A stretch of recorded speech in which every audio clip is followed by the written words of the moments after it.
Matter. So we are bringing you this live show once again. It's another great Saturday here in Vault 42, and we thought, of course, we'd do like we did last week and have some Bloody Marys, as inspired by Captain Stranded. Yep. It's his recipe, Mm.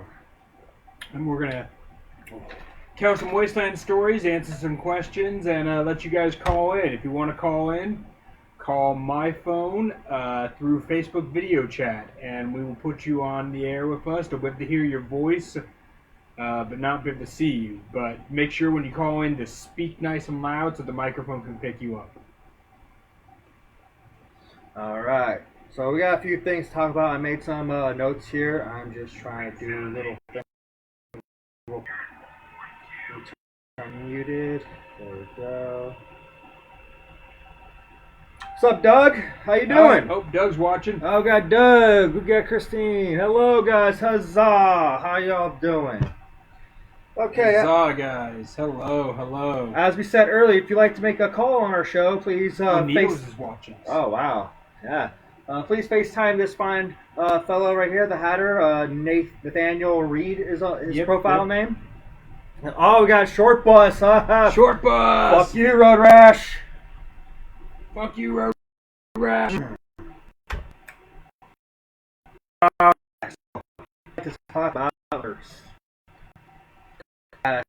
Notes? I wrote my great handwriting. Okay, well, as long as you can read your own I can handwriting. read my handwriting. I can give it that much.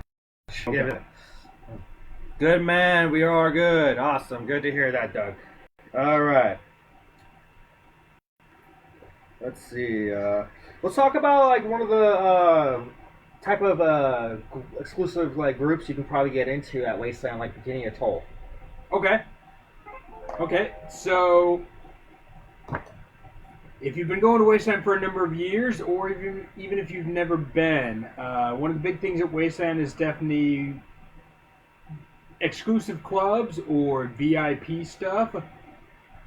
There are several camp-ran bars, and those bars have different rules on how you get into them. So Wasteland has this, let's call it a way to control where the alcohol is available. Because it's an 18 and over event, but of course drinking 21 and over. So they try to control where the bars are and how much alcohol is available and that type of stuff. So basically, if you want to drink in a camp, at their camp bar, they have some games to play to join into that bar. Or like take for Ghoulcrest example, you have to go out and what we used to do. I don't know what we do now. It changes every now. Well, now it's like a public service thing. It's public service. That's right. I forgot because like again we had changes so often. Yeah. What we used to do, we used to participate in the Rust Devils Bounty Hunt quest, and then you go into the Ghoulcrest to tell a story. But before you go in, you had to show your proof of your bounty caught. Like basically, your Rust Devils give you like a little hunter's cap, etc., etc. Yeah, I mean that's how Ghoulcrest built its reputation. Actually, yes, it became known as the Bounty Hunters Bar, the bar of vermin and villains, and a wretched hive of. Yeah. What's the exact line I'm trying to think of? The one from Star Wars. We're mostly we're pretty much supposed to happen to have a big ass. Yeah, exactly. But I mean, yeah, we became known as that Bounty Hunters Bar because you had to be a bounty hunter to be a member. Yeah, yes. All right. Is your ringtone on? Yeah. Okay, it's good. on. I just want to make sure. It's on. So yeah, if you want a video call in, you can FaceTime this fellow right here. FaceTime my phone, and we will put you on live with us. Just go through Facebook Messenger. There is a video call option, and that's the way to do it. That way you can see us, and anybody who's watching can hear you through the microphone. Yeah. Also, another quick little thing you can probably do for us is share this video around and let your fellow Wastelanders know what we're trying to do, because we don't know everybody in the Waste, and plus there's these new people that you guys might know that we don't, are curious about Wasteland. send them this video so they can check it out. If they have a question of their own, we can do our best to answer it from our personal experience. Yeah, I mean that's kind of the whole point. I mean, we want to do this as a way to connect with our community, a way to talk to you all. We want people to join in, want to answer people's questions. I know we got some great questions for noob stuff from Emery when he was watching. Mm-hmm. Got some good questions about what to expect out there. What should we got prepare some for. good storyline questions from like Ms. Mayer when she was watching. So a lot of it is generated by what you guys ask us, but also we want to try to get some information out to new people who have never been, and give us a chance to connect with you all since we're all. Oh Stuck shit! at I home think right Sandman's now. watching. Oh, nice. Yeah, I haven't Sand seen. Demon. Yeah, Sand Demon. There we go. Awesome. Yeah, I haven't seen that fool in a while. Yeah. How you doing there, Sand Demon? We miss you. Right. But yeah, again, with those exclusive type of places to get into, like there's like Bikini Atoll. Yeah, how do you get into Bikini Atoll? I don't fucking know. They just handed me a VIP card. So same thing. So basically, if they like you, or if you're friends with them, they pretty much how I experienced. They pretty much are like, here, this is for our new bar place. We do karaoke. Yeah, they gave me one. It would be fun. Like I said, they have a karaoke thing going on. You sing, dance. No flooring. It's just sand in their little group. So like they don't put like ad forth kind of like the Goldcrest does. With They have the. It's just their, but it's kind of cool because it's supposed to be like a opinion to like a little bikini tiki type thing. Yeah. And the sand kind of makes it fit the environment. Now you walk around with shoes on, so you really get the sand in between your. No, and they have some pretty cool bartenders, like there's Lisa and whatnot, and of course, fucking Beef works there. Yeah. No, I love their their mermaid with like the 3 boobs or whatever. Their like mascot thing. That thing is really cool. And they made like her entire tail out of like recycled aluminum cans or something like that. Oh yeah, like it's a really rad sculpture. Yeah, that like some artist who camps with them made it. Also, I want to give a little shout out to like that place too, because they're the one that helped me find the right size of empty alcohol bottle to make the hookah. Oh, okay, cool. Yeah, I think with Lisa was bartending, and like I pretty much asked her like, "Hey, do you have like a big empty alcohol bottle you're just gonna throw away? Can you give it to me? I could use it for a upcoming project." Nice. And she looked around and she found me this big ass fucking thing, and I was like, "That's perfect. I'll take it." What we got here? Ooh, Jason just walked in. All right. Let's see what else we got stuff to talk about. Oh, wait, what other exclusives? Okay, so what other exclusives? Let's see here. Sounds familiar. Oh, remember there was that one like other hookah lounge at Denver, like get that rubber wristband. Yeah, that was the Snake Eye lounge. Yeah, where like apparently I was the Mad Max was going to be there, but it was just a fucking cutout or some shit. That was a great one. I love the way they promoted the cardboard thing. Because it was kind of funny too, because that was also the year we already had Nathan Jones there, so like what? So it added some believability to yeah, the like what? did he just tag along with him or something? Yeah, exactly. We've got. Fuck, the tip of my tongue. Just like an M or a T. What's his name, guys? Come on. He recently played in. He was in Mad Max Fury Road. He was in Venom. He was Bane, and Yeah. The fuck is his name? Fuck. I'll think of it sooner. Yeah, I'm pretty sure some of us is gonna like make a comment and say it's him. It's that guy. Right. The original Hookah Lounge was in the Mushroom Clown Lounge. Oh yeah, that's right. Yeah, wasn't that one of the terms for the Mushroom Cloud they came up with? The whole reason the Mushroom Cloud became what it is, it was named the Mushroom Cloud because it was a hookah lounge.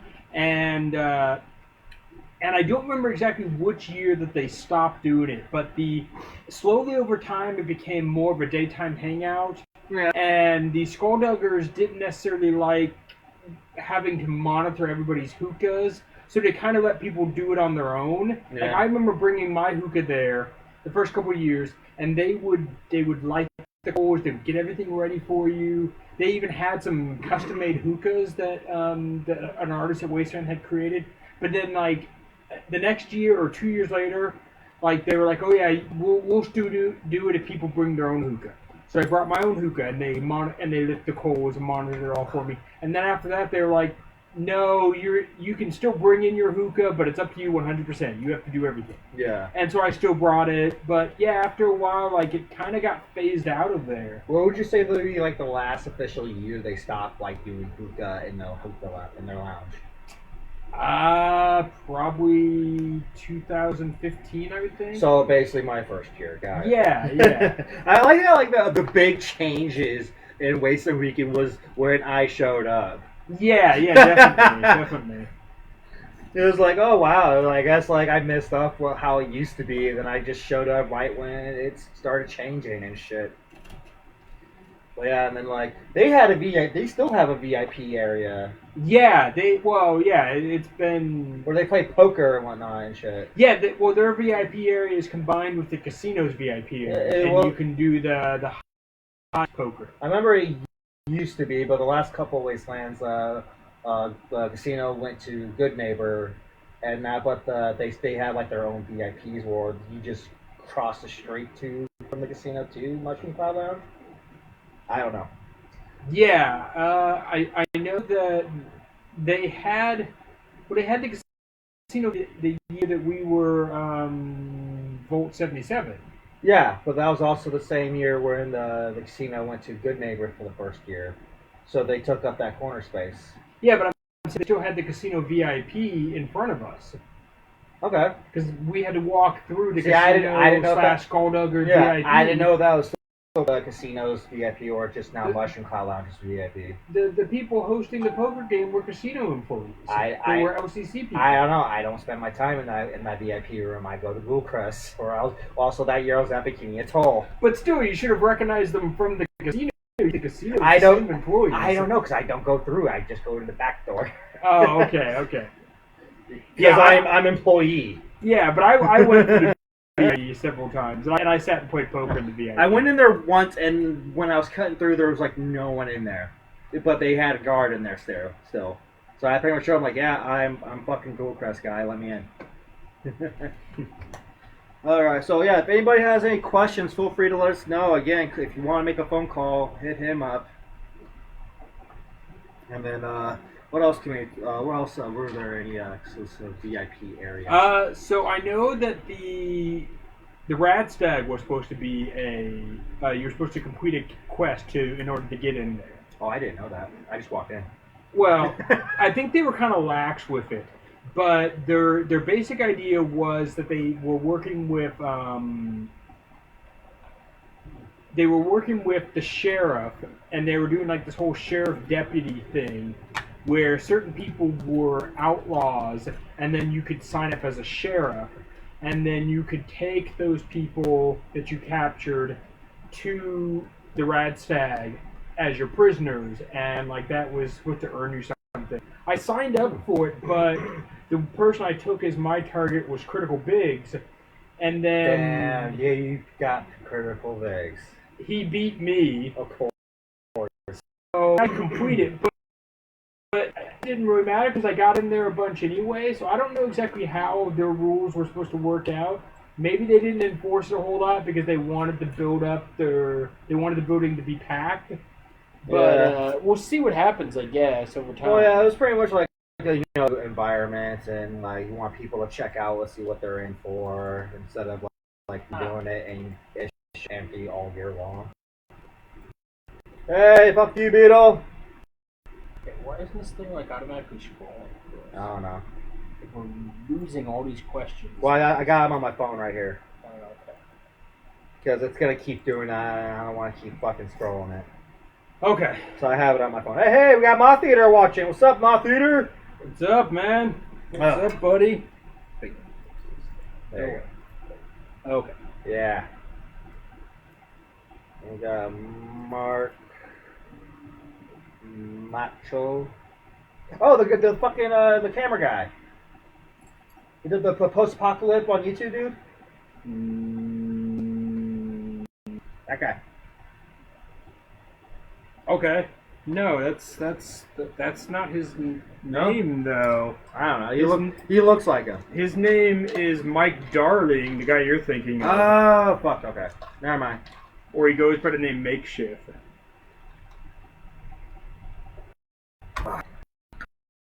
Alright, we'll go into next thing. Yeah. Bring up your notes.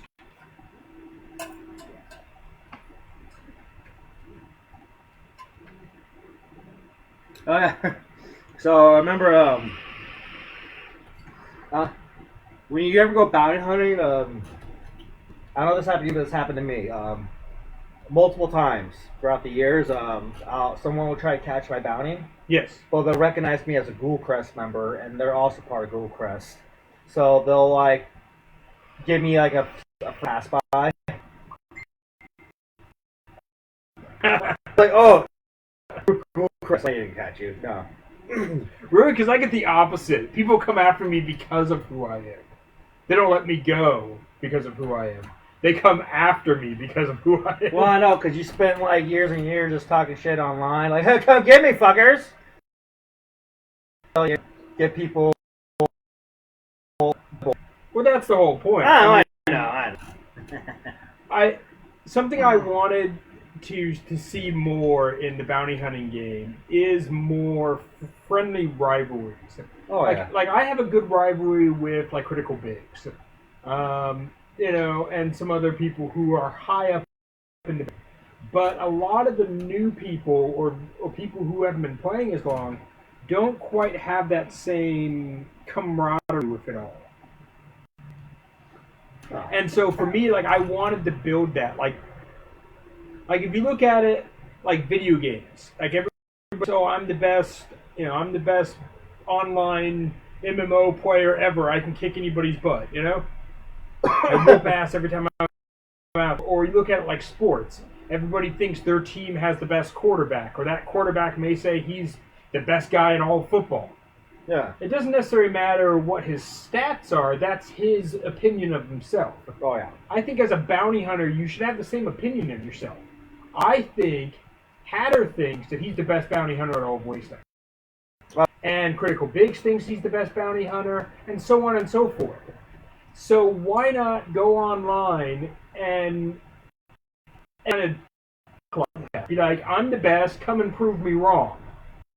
And so that's kind of how I handle things with Hatter and the bounty hunting stuff, is absolutely, I'm the best, prove me wrong. And people want to come after me. They want to take me on because of that. It builds that rivalry and that hype and that fun, Well, not to mention you got a good rivalry with Miz. Yeah, with Miz, with the Wasteland Wolves, with the Red Right Hand, with the Rust Devils in general. I mean, I've taken time to build all of that. I know there are a lot of people who play the bounty game and routinely don't get caught, and I think it's because sometimes there's so many people playing at this point that it's easy to be just another face in the crowd. Yeah. And sometimes your own look is so generic for the event that it's harder for people to pick you out. I mentioned, like, no offense to you, people I see on the keyboard are your typical white guy with a beard. Yeah. So, like, gee, I wonder who I should choose. White guy with a beard or white guy with a beard? Right? Or this other white guy with a beard. Ooh, this one looks interesting. A white guy with a beard. Yes. That is accurate. That is definitely accurate. So, like, if you want to be a bounty hunter, that's something I can give some advice on. If you want to play where you're going to get caught and people are going to find you, try to look unique. Put something special on your hat. Have something different, like a different type of hat. Like Commodore's hat here is very unique. Have like a unique emblem or a big tribal logo or something. Maybe. Well, now they actually allow you to make your own pictures. Ah, we got our first call. Who do we have? Oh, it is. Oh, hello? Hey, I was just looking for the Joe. Yeah, this is it. Well, we're on live on Danny's Facebook. Okay, I'll go there then. Okay. Alright, thanks. Bye. You're welcome. Bye. Guess you didn't want to talk on our show. Yeah, whatever. That's fine. She was trying to. I got all excited. Like, oh, it's actually today. It's gonna be our first call, but she just wanted to watch. She just wanted to know where she could watch us. That's okay. Yeah. So, getting back to what I was saying. Yeah, if you're going to play the bounty game and you want to be noticed, you want to be caught, you want to stand out, try to look unique. Especially now that they allow you to do your own bounty posters. You can put the picture in color, and if you have, I don't know, let's say purple hair, which some of the ladies and some of the men might have, or you have a big crazy mohawk, like make sure that that's prominent in the photo, and then that can help people find you. Also, if you want to build a name for yourself, kind of like what you would do in a lot of stuff, find someone who's important, who's known, and go after them. It can be Biggs, it can be Humongous, it can be Captain Stranded, it can be Big Disco, or yourself. You've seen who's active online, who seems to have a persona that people know, go after them, because that will build your name. Oh, yeah. My bounty was a 3-point quest to discover my backstory. Oh, yeah, there you go, too. Yeah, that's another good one. So the most wanted bounties. Those are big because you can make them multiple steps. You can make really cool prizes. I always do a most wanted bounty. I have a lot of fun with those, and it definitely gets a lot of people wanting to participate, to have that kind of quest that they have to complete instead of just finding you and doing like rock, paper, scissors. And like what you brought up earlier just made a good thing, because like what we used to do with the wanted posters, it's hard to tell what your outfit looks like when there's no color. There's just so many times I was looking for somebody with an ideal color and it was completely opposite. Yeah, because they used to do those like grainy old west, like 1800s filter on it. Yeah, so I'm gonna get that idea like, oh, he's got like a gray and white scarf when he actually had a red and purple scarf or some shit.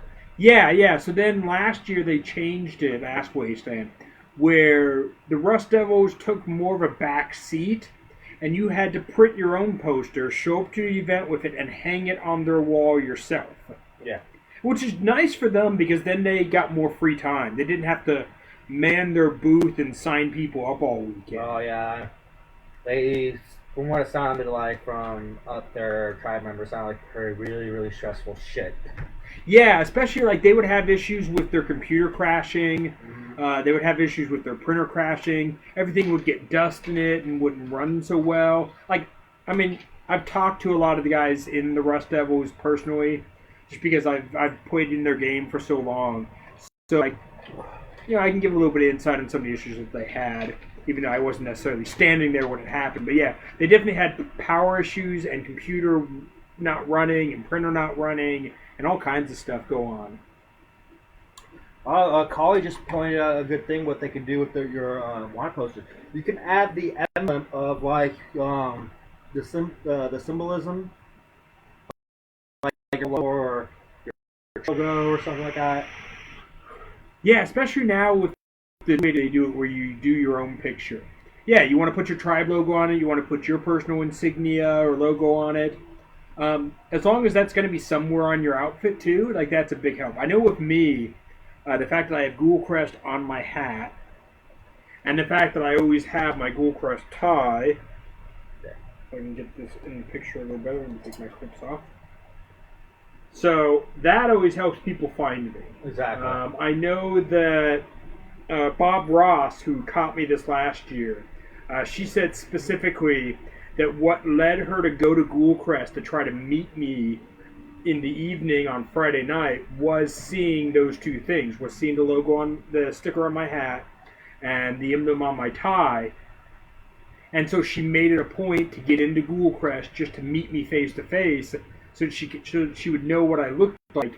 And a lot of times, since the bounty game doesn't run at night, then of course she was able to narrow down what exactly I looked like and catch me the next day. Yeah. So yeah, definitely leave some clues that make it easier for people if you can. They don't have to be. They can be subtle, but leave some clues. You know. Herbert had a question. Okay, go ahead. So how do the noobs find a tribe? Oh, okay. So that is an excellent question. There's a couple different ways to find a tribe. First of all, you're welcome to start your own. You don't have to join an existing tribe. There are literally hundreds of tribes at Wasteland. Some with as few as 2 or 3 members, others with as many as, I don't know, like 70 members or something, some of the big ones. So you don't have to join an existing tribe. You are welcome to create your own. If you want to join an existing tribe, ask them. So go into a camp. Well, first of all, walk up to the camp, ask them if it's okay for you to come in. Maybe they're doing lunch or dinner and they don't want any visitors at the moment. So always ask. But once you do, then ask them how you join. Every tribe is different. Every has their own rules, has their own dues, has their own theme, has if they meet online, if they only consist of local people to their area, if they only have local meetings. It varies wildly. So you just got to go in and ask that tribe. Like, for example, let's say you want to join the casino, okay?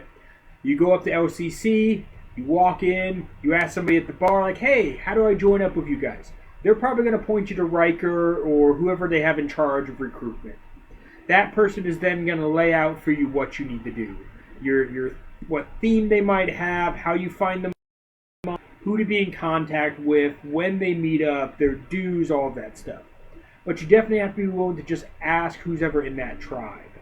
And ask around. A lot of the big city tribes, though, are often looking for people, but you can't necessarily join at the event. If it's 2020 and you're at 2020 Wasteland, you can probably become a member of that tribe by 2021. Yeah. Because they'll be taking auditions for the next year, but not for the year that's running right now. Like the space of the tribe that they had for that year, they weren't expecting a new member just to walk right in. Exactly, and they've also planned out things like meals, Yep. and others, and like working shifts if it's an entertainment tribe like the casino. So they've all got their hours worked out when they're working. They've got their meals worked out, who's cooking, how much, all that stuff. They've got worked out where everybody's camping, so you can't join on the spot. But if you talk to them and show some interest, they'll give you the information, and then you can contact them about joining for the next year. Yeah. Or like I said, start your own tribe, or even look for a tribe outside the city. Like I run a tribe, and we're often willing to take new members, even sometimes right on the spot. We've had people join us who were just in line with us, and they're like, hey, I'm looking for somewhere to camp. And we're like, camp with us. You got food, we got food. Let's eat and party and hang out. And so some tribes are open like that, but a lot of your city tribes, there's a lot more logistics and planning to go into them. So you can't just jump right in that year. But our tribes, you might be able to ask around. Yeah. That was actually a pretty good question. Yeah, exactly. So let's see some more questions like that. I like that. It was good. Also, another thing we should probably point out, like a little advice, camping wise, you gotta know your sections. Like main city, how like your camps and tents have to be in theme. For Wasteland, there's the tent city, and then there's the section with all the RVs. Yeah. Why don't you go into a little more detail on all that? So yeah, basically, if so let's say if you wanted to bring an RV because you don't really do well in tents and whatnot, that's fine. You can bring an RV. If you don't really, I mean, you could bring in RVs for places, your tribe areas, but just they usually keep it in the back of the camp. They don't have it blocking or anything like that. And there's the RV section where there's people don't really have a tribe, but they're there to camp and enjoy the event. They go out there and they park there and camp their RVs out there. And of course, there's the tent city, which is basically the vast majority of the landscape, where pretty much where everybody camps. A bunch of other random tribes are at that are not in the main city. I'm in Tent City. Yeah, Ghoulcrest is in Tent City. Yeah. And you don't have to have your tents or whatnot like in theme, like all post-apocalyptic. You don't have to wasteland your tent, is what I'm saying. Or your vehicles. But then again, with your vehicles, you have to take it to a parking lot section that's also somewhere on the land. I mean, yes and no. Anybody who camps in the city, if your vehicle is not themed, it needs to be in the parking lot. When you camp in general camping, depending on kind of the layout, you can a lot of times sneak your car into your camp. Well, yeah, that's a good point, because like I know some people actually use like the back of the trucks as their tent too. And whatnot. Yeah, because we've always had our cars in our camp. Yeah. Sometimes we've driven a couple to the parking lot just to make a little more space. Yeah. But we've never been forced to do that. I know everybody, if your car is not themed, it has to be in the parking lot. There you go. Thank you. So yeah, that's the big difference. If you camp in the city, everything that anybody can see has to be in theme. We're talking coolers, we're talking tables, we're talking your tents. If it can be seen, it has to be in theme. Yeah. If you can cover it, like if you want to set up a regular old tent behind your big shade structure, and your shade structure blocks that tent from view, you're probably fine. If you want to leave your coolers as is and you want to keep them out of sight of the general public, you're probably fine. But if it's going to be in the public view, it definitely has to be in theme if you're in the city.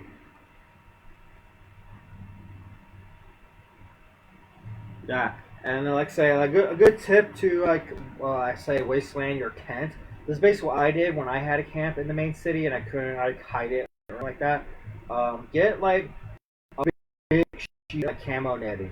Yeah. And just cover the top part of your tent and it'll be pretty much be good. If you want to make it look more unique, that's from your own creative mind. This is basically a good little tip. You can't think of anything to wasteland a tent. Yeah, don't be afraid to put things over your tent. You don't have to take your brand new tent and like thrash it in order to make it look good in the city. That's a good point.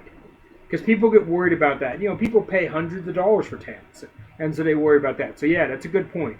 Think of simple coverings like camo netting. Absolutely. So a big black bus with a shower facility would go where, Herbert is asking. Well, like I said, that pretty much varies on where you're camping at. If you're like in the main tent city, you'll be fine just having it out there. Yeah. Well, you can park in the RV section. However, mind you, the RV section just means you're going to be with all the other RVs. There is still no water or power hookup. You're on your own for that. But you can also just park in general camping and have you and your friends camp around it. Or if you want to be in the city, you can look into being part of what's called the RV blockade. And they use that to make the outside wall for Wasteland. They park a bunch of RVs to make a makeshift wall. And look into being part of that. And that will bring you into the city, but they will give you whatever theming guidelines they need you to abide by if you want to be part of the RV wall at Wasteland. Yeah, and someone just pointed out on the chat saying, do not use parachutes to cover up your... They turn UVA into UVB into ultraviolet and you'll be in a hot box. Oh yeah, you'll be cooking. Yeah, that's a good point. Yeah, that's another thing. That's like pretty much the sun is my alarm clock at Wasteland Weekend because like It is for everybody. I wake up when I start to heat up in my sleep, and then I'll like okay, I gotta get dressed real quick and get out of here before I start sweating and feel gross. Yeah, definitely. There are some ways you can do like the sun reflecting type tarps over your camp, and they might help to keep some of the heat down. But a lot of those end up being like these big ugly silver things, and so in the city they're not so great because they don't quite fit the theme. But outside the city they do help keeping it cool a little. But it's like a giant sheet of tinfoil basically to keep the sun off your tent, you know. Okay, and another good thing we should probably let people know about Wasteland, especially new people, is fire. Like campfires and whatnot. Yeah. Okay. So, fires. So everything at Wasteland, pack it in, pack it out. That means if you're going to have a fire, you need to pack out all of your ash. So you need to have your fire in a fire pit. So that way, when you're done, you can dig all that ash out with a shovel, put it in a trash bag, and haul it out of there. They don't want you digging holes in the ground to start your fire pit. Then you leave all that ash behind. You can have wood fires, or you can also do propane fires. They're a little bit easier. There's no real cleanup that way. If you want to do a propane heating unit, like those big ones you can get for like, your outdoor backyard at like Home Depot or Lowe's or wherever. Yeah. Those are really easy to do because you just lug out the propane, lug out the empty ones. It's actually really simple. So you could definitely do that a little easier than some other stuff.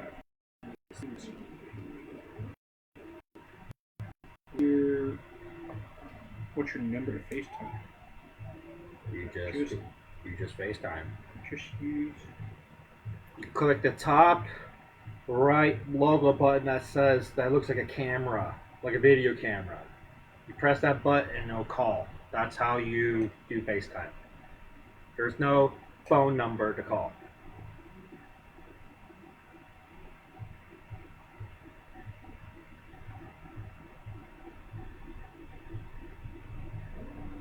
Yeah, so I'm not just giving out my phone number.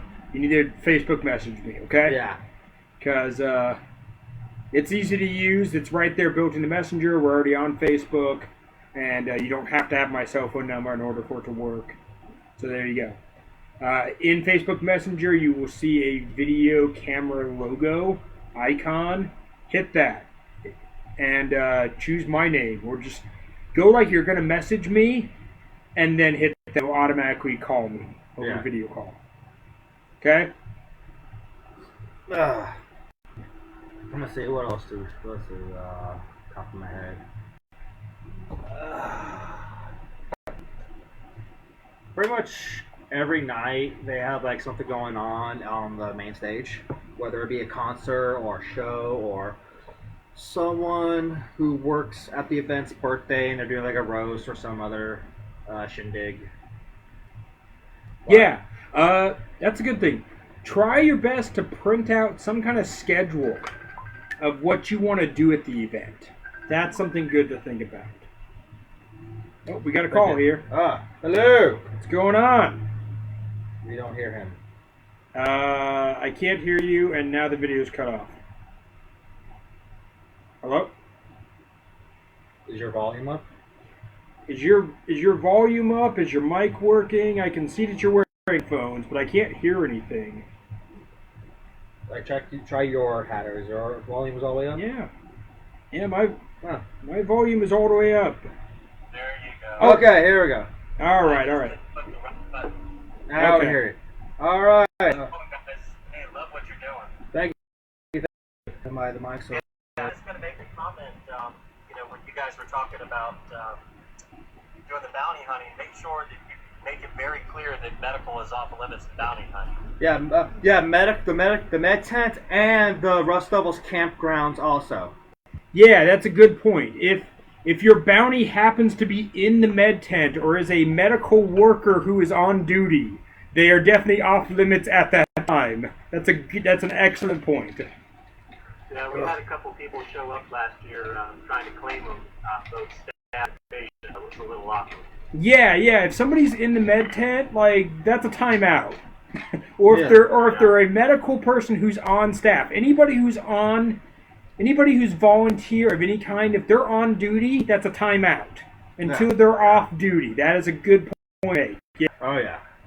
Yeah, and the other thing you guys were talking about too, and you guys are doing excellent. I love it.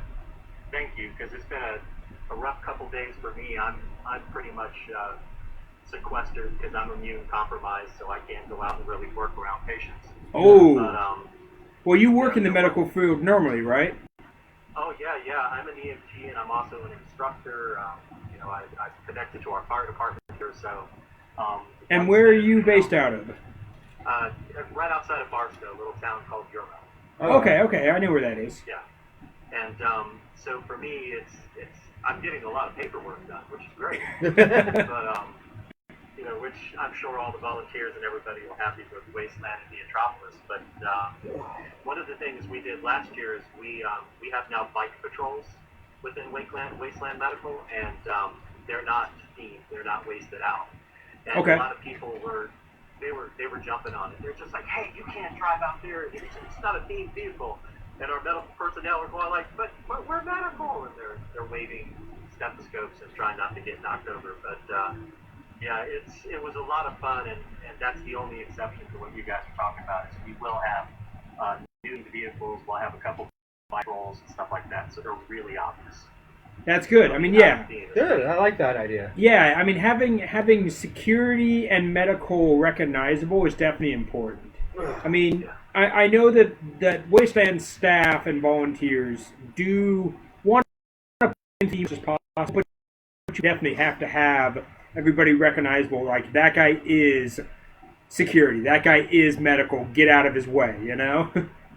Yeah, and the rule of thumb is that the cleaner they are, the most likely their staff or volunteers.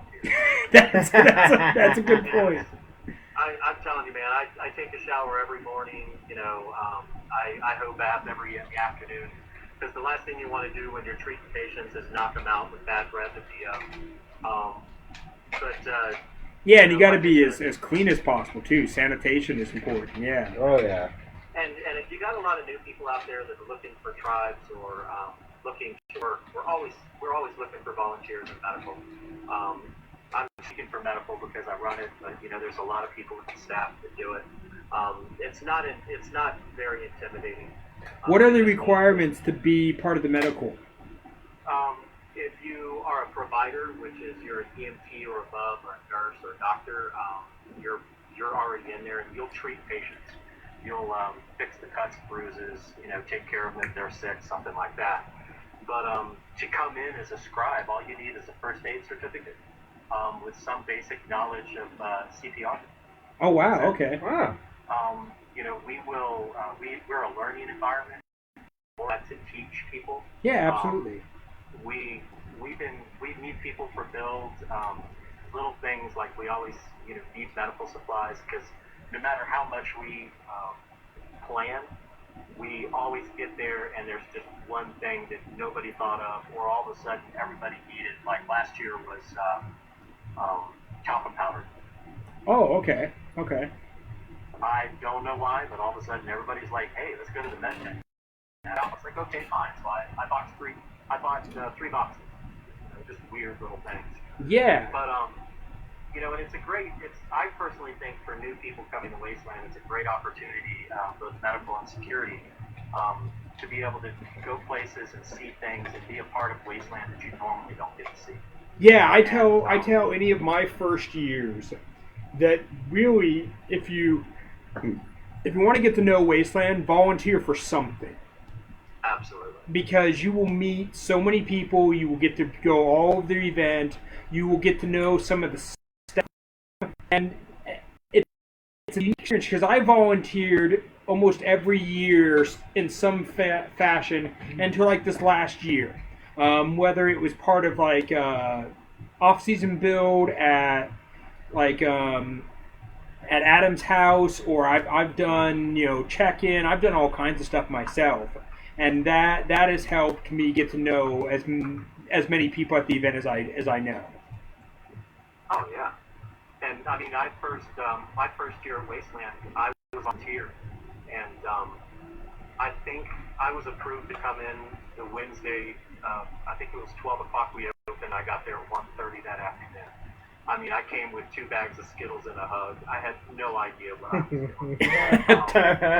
They were just like, they need EMTs, and I was like, I'm an EMT. What the hell, right? Yeah. And you know, I had, I think it was 2 small bottles of water. I slept in my car. And once they figured out, because you know I was kind of intimidated, like every new person in Wasteland is.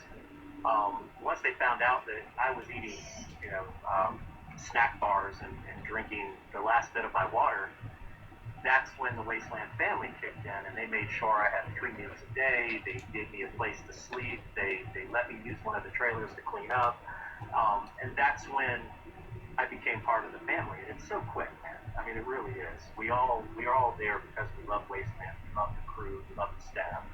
Um, you know, I feel it every year, and that's one of the reasons I keep coming back. And my medical staff, our senior people, we work 18, 19 hours a day. Oh wow. So my biggest joke is that one day I'm actually going to be able to attend Wasteland instead of work Wasteland. It is different experiences, that's for sure. I've worked it last year, many years myself. No, me and my senior staff actually had a day off where we walked around and let all our supervisors run the crew. And we walked around for about 2 hours and actually got to, you know, to see the stuff. We got to go to Thunderdome, and we even had some of our crew, you know, matter of fact, two of our EMT staff actually started dating after they beat each other up at Thunderdome. So it's a good moment. Wasteland unique. It's one of those things where we actually, you know, got to be part of the crew, and it was awesome. So, and if anybody has any questions, go through the regular volunteer on Wasteland weekend site in Neotropolis, and I'm doing all the volunteer and stuff there. So. Oh, you're going to be doing it for Neotropolis also. Yeah. Oh, awesome! That's great. Excellent. Yeah, I'm hoping to get to go to that event. I still have to buy my ticket for it, but you know, and we all know the current crisis. So hopefully, you know, we all still get to enjoy that event.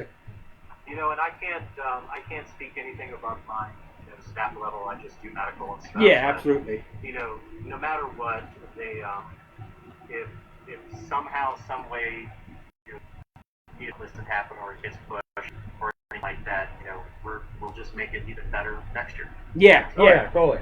Yeah, I mean, they obviously have enough interest in the event that even if it gets pushed, it's still gonna happen. I went to a little kind of preview, Neotropolis preview, was over at Adam's house, and I was blown away. Oh yeah, I saw pictures from that. I didn't get to go.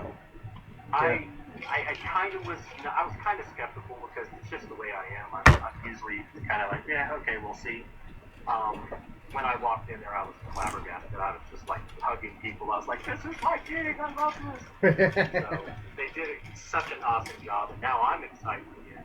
You know, because now we have a whole team we're going to be announcing for medical for Neotropolis, and we've got a lot of creative people that want to put together, you know, costumes that make us look recognizable in an official way because we want to be obvious. Yeah. But we also want to have some fun with it. So of course. We'll see how it goes. Well, yeah, I mean, yeah, the passion of the medical crew to want to be at the event, be in theme, but look out for us all just kind of blows me away. I mean, I've met many of you guys over the years. Had one of my campmates has worked in medical off and on throughout the years. My buddy, he goes by the name Doc or Jason Makel. Absolutely. Yeah. So he's worked with you guys off and on. He's done a bunch of other events too. I refer to him all the time as my in-staff medic or my in-camp medic. And my campmates that if Jason's not on duty or if he's not working medic this year, if you get hurt, go to him first. Don't go clog up the medical booth. and he'll do what he can. Jason at a lot of Burning Man festivals and a lot of things I saw. Yeah. So yeah, it's, you know, we're dedicated, man. We just love it, and I've got 60 people on my staff every year, and I am just flabbergasted at just how much love, and I mean, I run medical, so for me to say this, every year I go there, I just am flabbergasted at how much people love and how much people sacrifice. Sometimes they go out and spend their own money when we find out we're short on food or drinks or water. It's just a selfless community, and it just makes every day better. It really does. Oh yeah, definitely. I mean, Hey, someone just asked you, is there a way people, Wasteland can help you guys with the med center, like with supplies or anything? Yeah, way to donate or something. Yeah, like, yeah. I'll make a post on Wastelander Central, and basically just little things like water. Bring a couple gallons of water, and I'll make a list because a lot of the things that we do, because they're medically controlled, we can't take donations. Sure. But things like bandages and band-aids, Coban, which is one of the wraps we use because it works really well out there. Water. We always need water. Last year, I had a lot of water that I left over from the year before, and it kind of almost broke my trailer because we had so much water home with us. And then I actually made the mistake of saying, yeah, we'll be fine on water. It turned out halfway through Wasteland, we needed water. oh damn. But yeah, I'll make a post out there. It's, I appreciate a lot of people. It's just really tricky what we can and can't, take in. Well, absolutely. I mean, you guys have to worry about contamination and stuff like that. Yeah. Yeah, and because we're all official EMTs, paramedics, nurses, doctors, and stuff, we work within a lot of the protocols with the county. So we have protocols we have to match in that respect too. So if we were just some dudes getting medical, that's followed. We're all insured. We're all professional, licensed, and certified. So Yeah. if we don't follow those rules, we lose our license. Ooh. Nobody's going to do something silly like that. So. Yeah. I mean, but that's also it's really important. It's really good that you guys have all that because we know if anything happens to us, that we're kind of in the best hands. Oh, I am an EMTP. We're the basic. It's pretty much the lowest provider level that does pre-hospital care. But I've got 15 years of FEMA emergency management. I'm a trainer, things like that. So for me, it's just a matter of I stay where I am, and I'm really good at management, and I'm really good at finding people who are just extraordinary in their field. Yeah. We've got paramedics and nurses, and we have a doctor that came out with us 2 years ago, Dr. Henry Skidmore, and he's one of us. I mean, he's up Wasteland going, I'm a Wastelander. Awesome. And we have all those opportunities to be able to give the best care, to make sure everybody's safe and sound. Because it sounds trite, but we are family. Yeah. Oh, yeah, Absolutely. We do something right, we're pretty good. We do something wrong, everybody will hear about it. But in the end, the amount of love that we get is just phenomenal. So, but I won't take up any more of your time. You guys are doing God's work. I love it. You're doing God's work more than we are. Yeah, no doubt. Well, you made my day. Okay. Thank you to everybody out there watching, you guys. And I, Feel free to friend me on Facebook. of course, and I just want to personally thank you for giving lovely information about the medical side of Wasteland. Something that me and him could never give because we are nowhere near that department. Yeah, I don't have that experience, but thank you for that insight. Yeah. That's good. That's good information. Feel free to come by and visit and say hi. Oh, of course. Yeah. 9 times out of 10, just coming at with all those backing off the luck with got a lot of friends, everybody. Because I want to be able to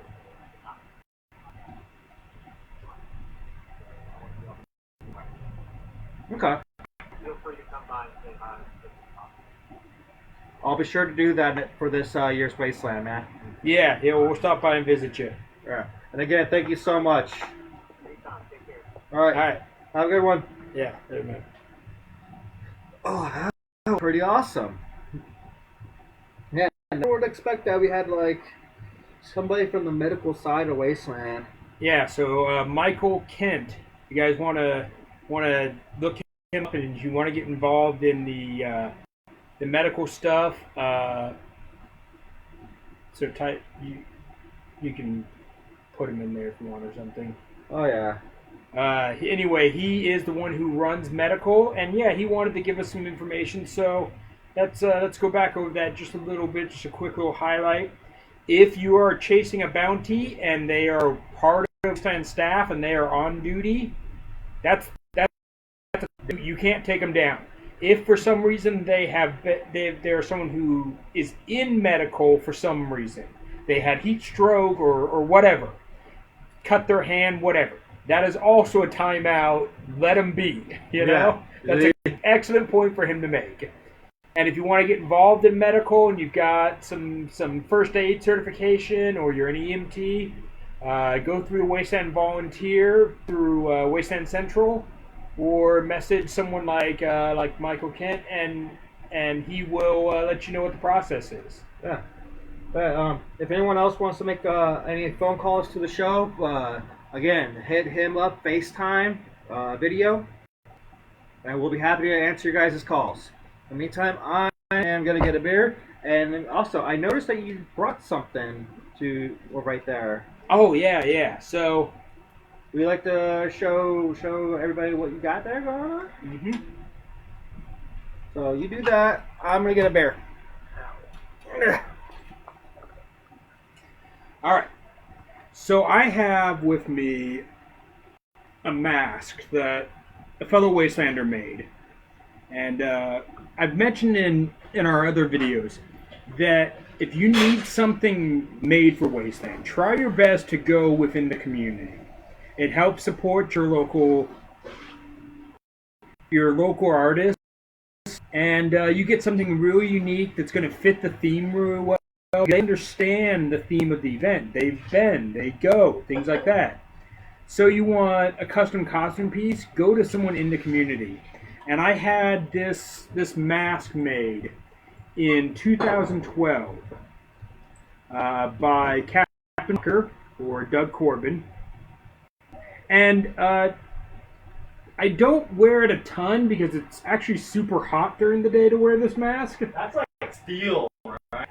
Yeah, and then at night, like, it's harder to see out of. So I really loved having him make this mask, and I think it came out brilliant.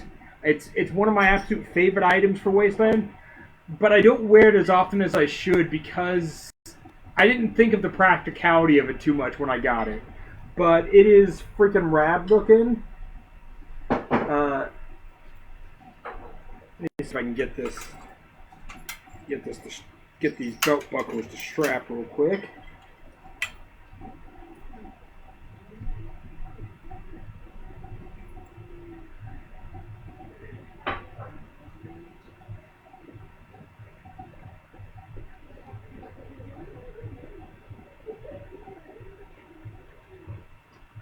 Okay, that'll work for now. That's like pretty fucking Casey Jones right there, dude. Yeah, it was inspired by Casey Jones from the Ninja Turtles. I definitely wanted that look because he had a really mean-looking hockey mask always.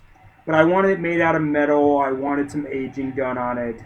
So it looks really cool. Like I said, I wish I had thought a little bit more about the practicality of it because it's super hot to wear during the day.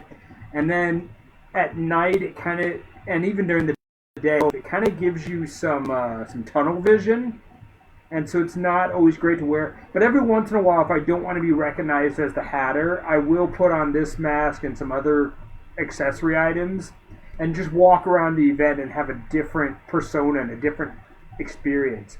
Because something I've noticed over the years is as I've become more well known for what I look like and who I am, like, I can't go anywhere and experience things as a new person.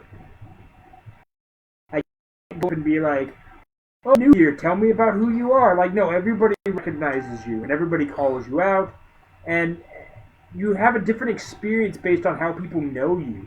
So putting on this mask, I can kind of go incognito and kind of walk around the event and people don't know who I am, which is kind of fun. and it's super intimidating looking. It is wicked looking. And like I said, this was made by Captain Walker back in 2012, and I wear it a little bit I wear it a little bit throughout Wasteland, as long as I can stand it because it's quite hot and stuff. But I definitely enjoy this mask, and I was talking to Doug today because I'm doing a project for him, 3D printing, and he wanted me to show off the mask a little bit. So here you go. That looks. So like I said, he made this back in 2012, and occasionally you'll see me wearing it around Wasteland. You'll catch me here and there. Like I said, I didn't plan it out so well. It gets a little hot. So, but I do love this mask.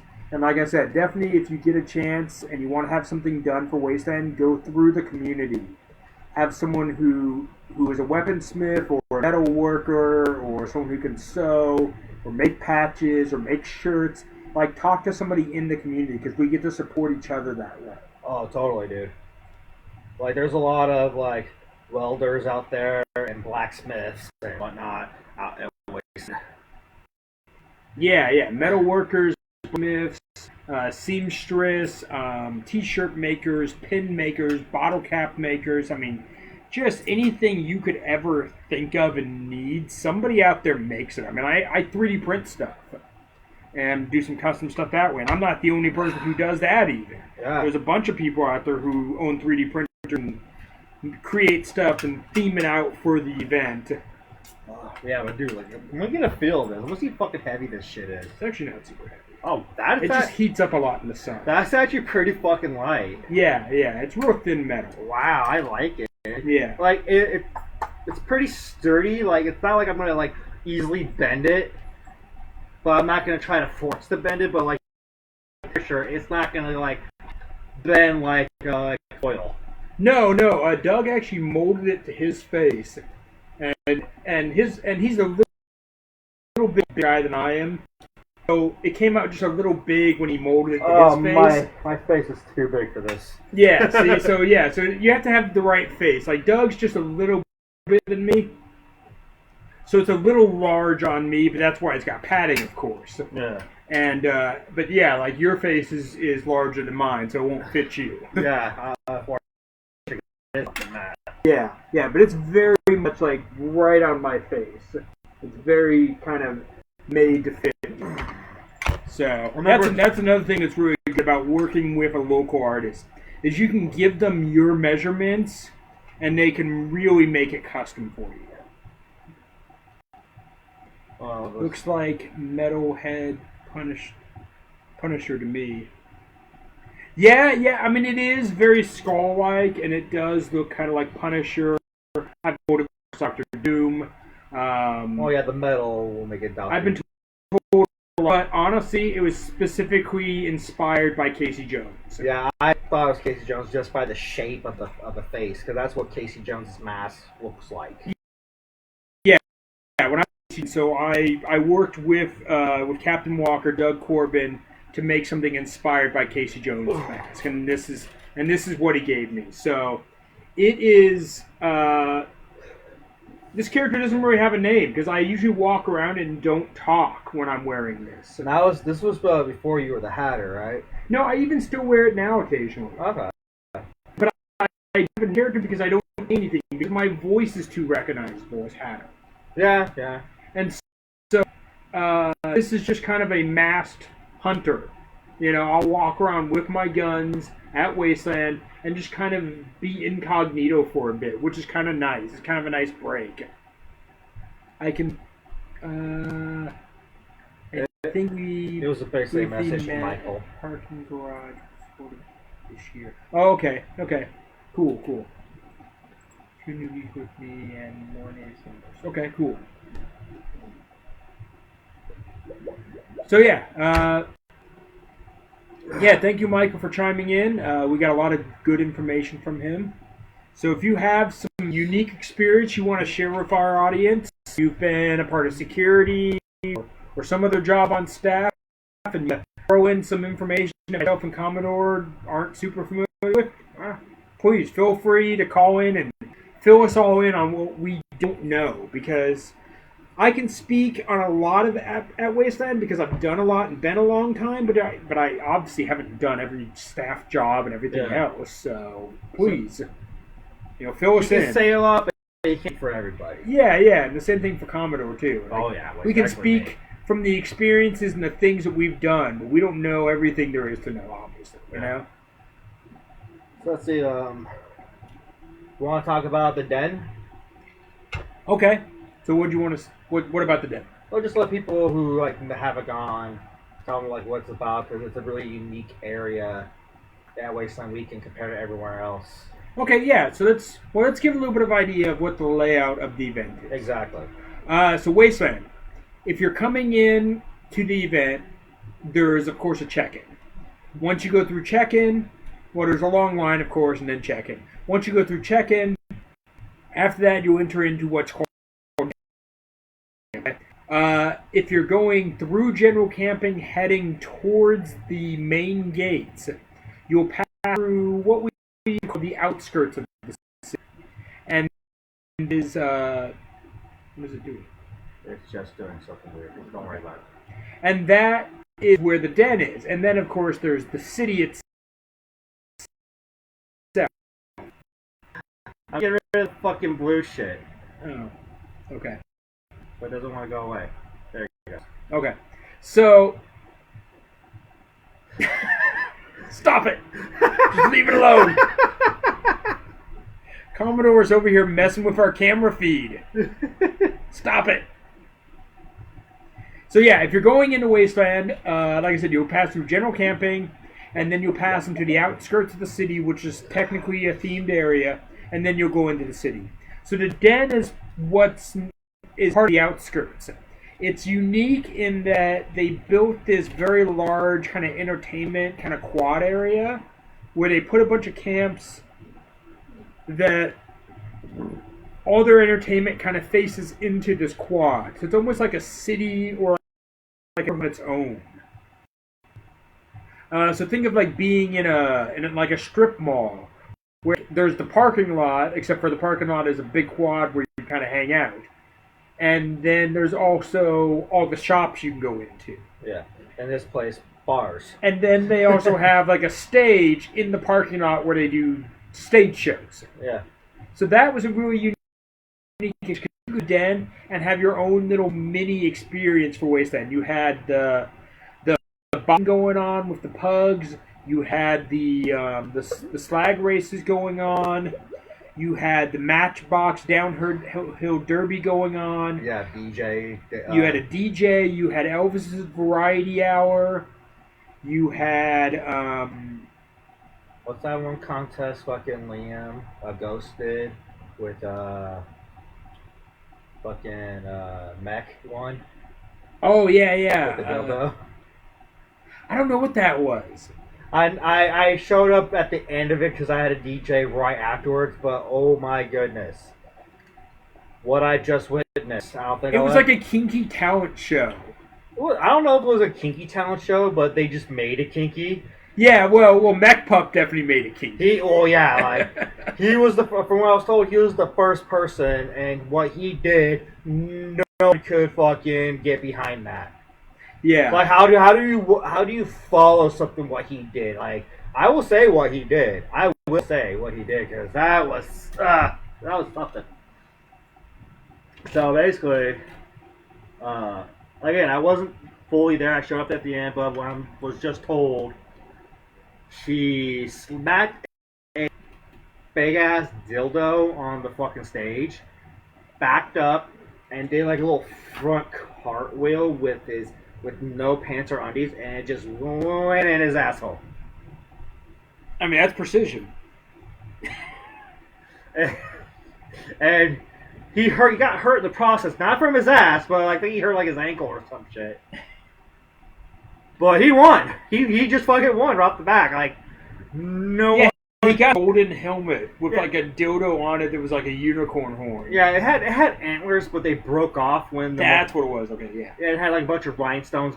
Like the awesome helmet of awesomeness that Liam made himself, which would look pretty nice. Like I saw a little trailer video he made for it to hype up the people what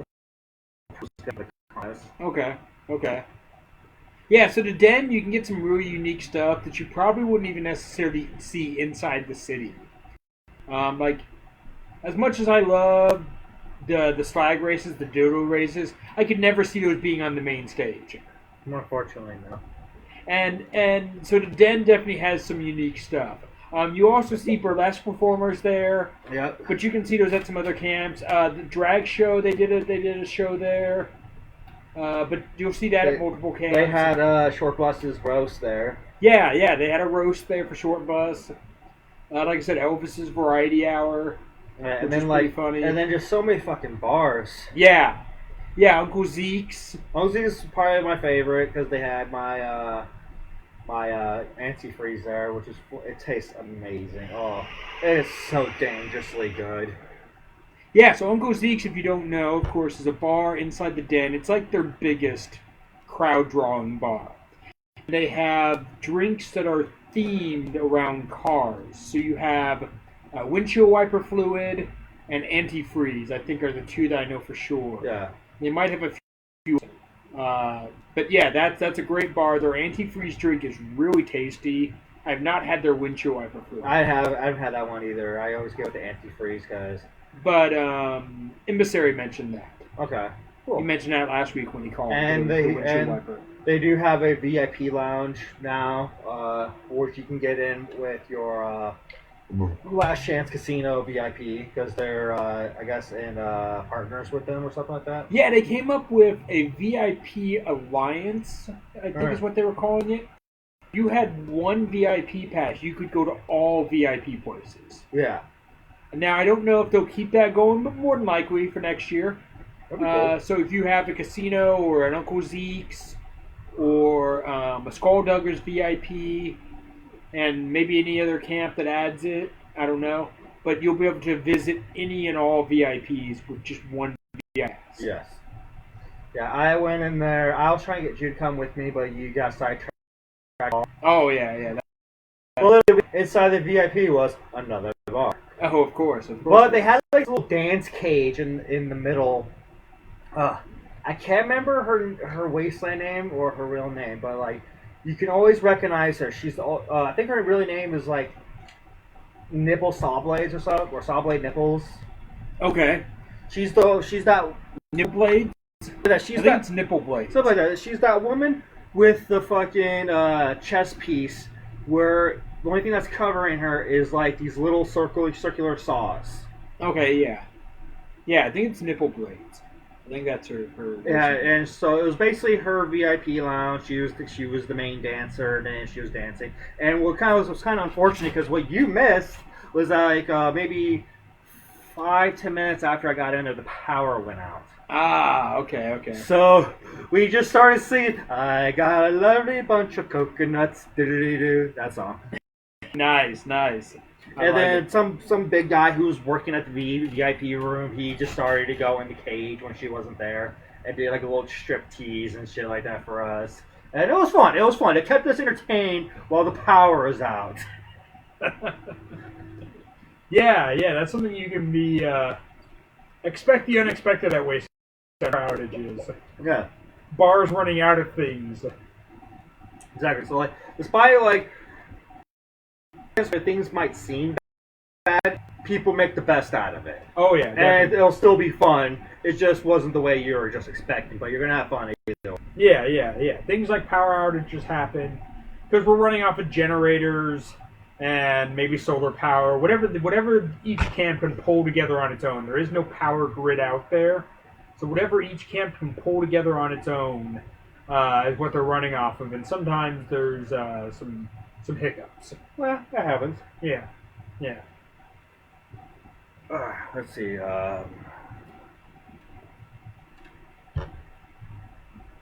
We'll talk about build, like build crew. Okay. What's your experience with build? Well, I had no experience with build, but like I just know a lot of people who do build. I see what they do. I hear what they do. Basically, another way to try to like get in your Wasteland, you can go on the build crew. Like you'll go out to Wasteland weekend like weeks or two before the event, and you'll just build the entire city. Yeah, I have a little bit of experience on build crew. So I've done pre-build at Adam's place or Axel's place down in Hesperia and down in Southern California. I did pre-build for several years. Basically, you arrange a day and a time, typically a weekend. What's up? Oh, so apparently we just question that was actually a good point, but we'll answer that after. We'll double back to it. Yeah. Okay. So, if you want to be a part of build crew, there's two different types of build crew. You can be pre-season, pre-event. Actually, no, there'd be three types. Would be a better way to put it. You can be at the event, or you can be part of teardown and cleanup. Yeah. Now, sometimes they're short-handed enough that you could even do all three if you want. Just depends on how dedicated you are and how much time and effort you want to put in. I think it takes 16 hours to get your free ticket, unless they adjust it to be even more. But it started off as 8 originally, and now I think it's up to 16. Well, I know like you do a certain amount, you can get half off. Yeah, or that's 8 hours. and then you double that, you get the whole ticket off. Yeah, exactly. So it used to be only 8 hours, and then you get your whole ticket free. But as the event's gotten bigger, you need more assistance. They've upped, and the price has gone up. They've upped how many hours you need. So up to 16 hours. 8 hours for half the price, 16 hours for the full ticket off. Like I said, you can arrange through the Wasteland volunteer stuff or the Wasteland event staff page to be a part of the preseason build at Adam Chelsen's place or Axel's place in Hesperia, or you can try to be part of the build crew at the event, or you can even be part of teardown and cleanup. Those are kind of the three options, and they'll plug you in wherever they think they can use you best, along with your skill set and whatever else. Yeah. So, And like I said, people have fun out there. Like they get their own Wasteland experience. They make friends with the fellow build crew people, and yeah, it's a different creature when you're doing building. So just go in there right when the event starts, and they're all up and ready to go. yeah, being on build can give you a different appreciation for how we're racing. Because a lot of us, we show up and it's already done, and it's like it appears in the desert like a mirage, and then it disappears just as quickly. If you've never been a part of build crew, that's kind of how it feels. Yeah. But when you're part of build crew, you understand. Like, no, it didn't appear out of nowhere. We spent a week putting this together, you know? So I think that's important to learn that and understand just how much goes into set Wasteland. It meant a lot for me learning a lot of that over the years, and it helped me to appreciate the people who do that a lot more. So what was the question we missed from earlier? So basically, the question was like, pretty much what happens when you do get caught or when you catch somebody. Oh, for bounties. Yeah, do like they hold you hostage, or basically, what do they do? Do you get strapped into the dungeon or beat by pretty ladies, or? No. So basically, what happened? Okay, so rewind. When you sign up for bounty, your finger, it's like a little rubber finger. It'll have like a number on it. Yes. So, say you get caught by somebody and they lost to your bounty, whether it's a most wanted or Rochambeau drink contest or arm wrestling, pissing contest. If you write your name quicker, I don't know. Yeah. So if a bounty hunter approaches you with your poster, and they say, "I have your bounty and I want to take you down," you, as the person that they're hunting, get to choose some kind of challenge. And you want to go for a challenge maybe you can best them at. So you can do like poker high card, or a deck of cards and do high card. You can do rock paper scissors. You can do chug a beer. You can do any number of things. Push-up contests. I've done. Someone did a push-up contest on me because they thought they could beat me. Actually, I do physical labor as a job, so I'm not weak. So I beat them. Someone tried to arm wrestle with their left hand. Didn't know I was left-handed. Yeah. See, so like. When you choose it, you try to think of something, and you don't always know if that's the best. It's not always going to be in your favor either way. Yeah, but in general, like if they beat you, then you give them that finger. Once you've given them that finger, you're done. You don't have to go with them anywhere, not taking you hostage. They don't put you back there. There's no punishment. No. Because there's consent is really important. Oh, yeah. So, like, nobody's going to be like, well, you have to go into the Thunderdome and sit for 3 hours. Like, you could have some medical condition where that's going to put you in heat stroke. So that's a really bad idea to just have stuff like that be an absolute rule. So, like, they try to make it simple. Yeah. So you give them this rubber finger. That rubber finger goes back to the Rust Devils to go back into the gameplay. And you get a little bottle cap showing that you captured somebody. Now, if you and your captor want to play out some fun scenario that you've dreamed up in your head, and you've got a car that you want them to strap you to, well, with your consent and their consent, do whatever you want within the rules and security issues and stuff like that, of course. Yeah. But that's the important thing, is you have to work that thing out. Nobody's going to force you to do anything that's going to be uncomfortable for you medically, that's going to put your health at risk.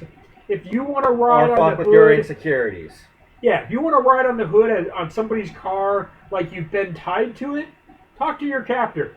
Maybe they'll work it out with you. If that's been your fantasy, you want that on video, you want that fun little interaction, it can probably happen.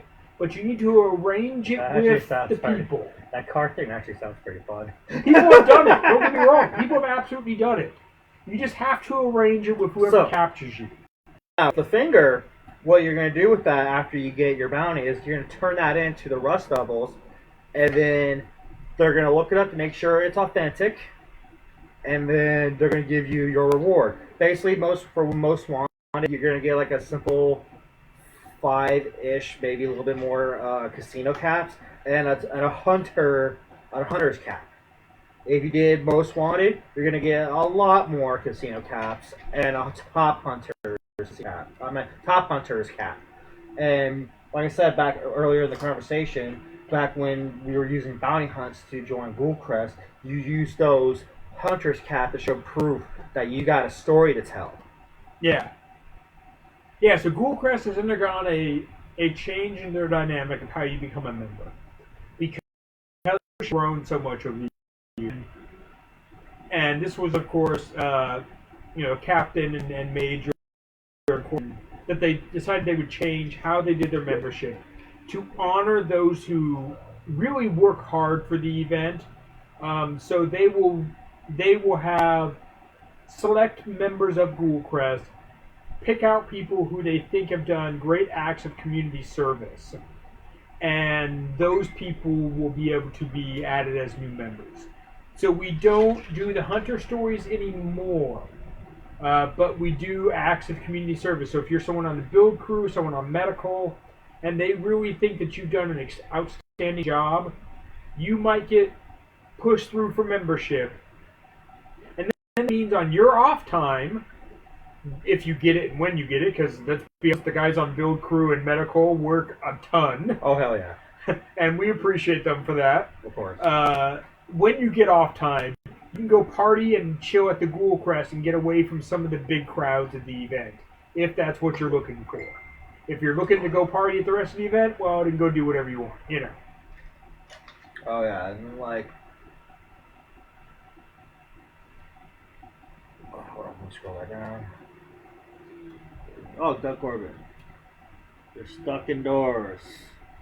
Get ripped with friends and family. Okie dokie.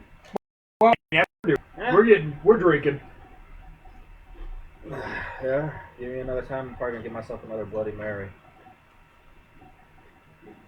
Yeah, getting another one mine. But yeah, Ghoulcrest is pretty unique club. They got a really nice big bar. We have a lot of nice, well done cigars to smoke. If you're drunk or need to sober up, we'll hand you water or make sure you stay hydrated. Make sure you don't get plastered. Party medium, guys. There's a lovely upstairs where people go up, drink, watch, see a nice view of the Wasteland, the night lights, even though there's not much night lights out there. They're stars. So that's a good point to make. And this will go for any bar, to be honest. If you're in a bar and and let's say you go on point of hammered. If for some reason security, just the bar staff, tell you you've had too much, you have had too much. Yeah. And they will cut you off, and they will give you water, and if need be, they will have somebody, either a friend of yours or a campmate of yours, escort you back. You can sleep it off. Yep. And if you don't go along with that, guess what? They're going to call security. Security, or they'll have no problem throwing your ass out. Yeah, so basically my point is that be courteous, abide by the rules, try your best to be like, you know what, you're right, I've had enough, maybe I can get back. Yeah. Because Wasteland, a lot of it, these people are volunteering, they're not getting paid, they set up a bar to entertain people, they want to make friends, they want people to come in and enjoy themselves. And have fun. So don't be the drunk idiot who's ruining everybody's time. Yes. We all get that way. We've all had too many drinks. When they cut you off, just be like, you know what, you're right. I go to bed, you know, or I'm gonna move on and go to my own camp and have a couple more beers there, you know. Yeah. But you are definitely the bartender's discretion. Sure. I remember last year when I was working back bar, serving drinks, I ran into a couple of drunk knuckleheads, and I had to call them out on it and gave them water. And then sometimes when they will not take to my advice, we'll have someone like corporal punishment to show them the door. Yeah. And don't take corporal punishment by side. She's feisty. You don't want to piss her off. Yeah, she She's is a petite Irish woman, which means she has that Irish fire. yes. So don't upset her. She will destroy you. Yes. So yeah, like she'll be happily to show you the door if you disobey our rules and our courtesy. And you know, it's even I've been there. I've been there. There was definitely time. Well, plenty of times, but in particular, I was at Ghoulcrest and I was upstairs on the balcony, and I'd been drinking and smoking cigars and talking to people. And as I came down the stairs, there was a little bit of a stumble in my walk. Corporal Punishment, being right there at the door, saw me and was like, at first she was like, you know, be careful, Hatter, don't fall, type of thing. But then as soon as I got to the bottom of the stairs, she's like, okay, I think you've had enough. Go ahead and go, you know. Lay it off. Go lay it off. Go get some. And just because I understand the rules, I'm not going to argue with anybody. I'm Ghoulcrest staff, technically. But you know what? Like, I agree. You know what? You're right. I probably had too much. Especially since Purple is sober. She doesn't drink. So if she thinks you've had too much, like, she knows because she's sober. She's conscious. She's not under the influence. So she can see what you don't see because you're drunk. Yes. Yeah, that's the point. So she was like, okay, you know what? I think you've had enough. Why don't you go home?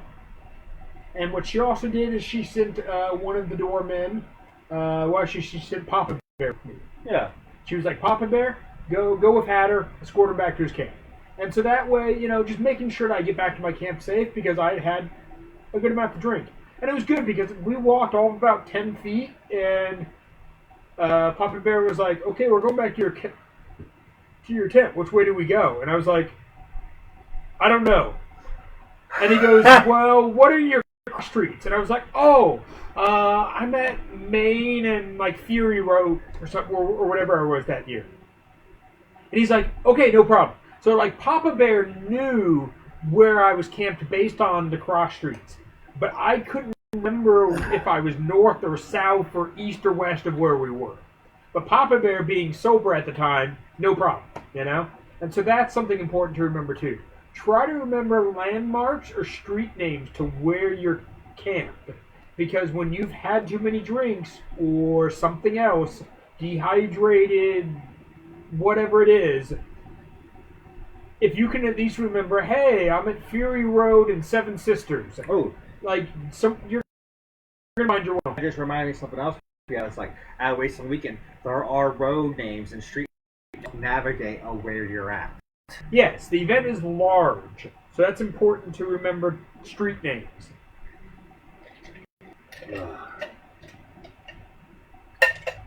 So try to get a good idea as to where you are. You will see street signs. Also, there is a map of the event. You can print it out beforehand, or you can go into the city and go to DXC, and they always have a map that they create every year. It will show you where you are, of course, standing at DXC, and it will show you the city and all of the roads. And it's up to you to remember, oh yeah, I'm at Seven Sisters in Maine, or I'm at Seven Sisters and Fury Road, or Thunder Road, or whatever Choice. it is. Or Choice Road, yeah. Like the roads have names like that. Just try your best to remember what your closest cross streets are. And not to mention, like, each little block area has a particular name. Like, there's Nuclear Winter, there's Sanctuary, there's this and that, and Yeah. like basically when you sign up and get your campgrounds, they'll tell you, okay, you're going to fuck you area, and it's between Thunder and Choice off of fucking Main Street. Yeah, definitely. I mean, they'll give you kind of an idea of where to camp based on street names. And then when you get there, try your best to remember who are your neighbors, too. Yeah, make friends with your neighbors. Because, like, if your neighbor has some big sign, and you're like, oh, yeah, I'm camped next to the guys who have, like, the giant deer giving you a middle finger. Like, that's something recognized. Not necessarily that a camp has that, but maybe they do. I don't fucking know. It wouldn't surprise me. Yeah, right? Like, I remember one of the camps that were right near me was Them. Camp named Them was right across the street from me this last year. Okay. And then also the Goathead Bar was right near me. Oh, and okay. Then, and then, of course, the Deadman's Bar and the Milk Carton Kids Arcade. Like, all of those were camps that were around me. And of course, I know the Dead Men, they're good friends of mine. The Milk Carton Kids are like my kids, is the way I put it, because they're part of it. They had the camp kind of this year because of logistics, and Hobo Junction has gotten bigger. So anyway, I remembered all those different things to help me figure out where I was and how to get back to my camp. So look for landmarks, look for recognizable camps, things like that. Mm-hmm. All right, let's see what else we have on the list. If anyone else has any more questions, feel free to ask. And again, hit up here, Hatter. Yeah, hit up my Facebook.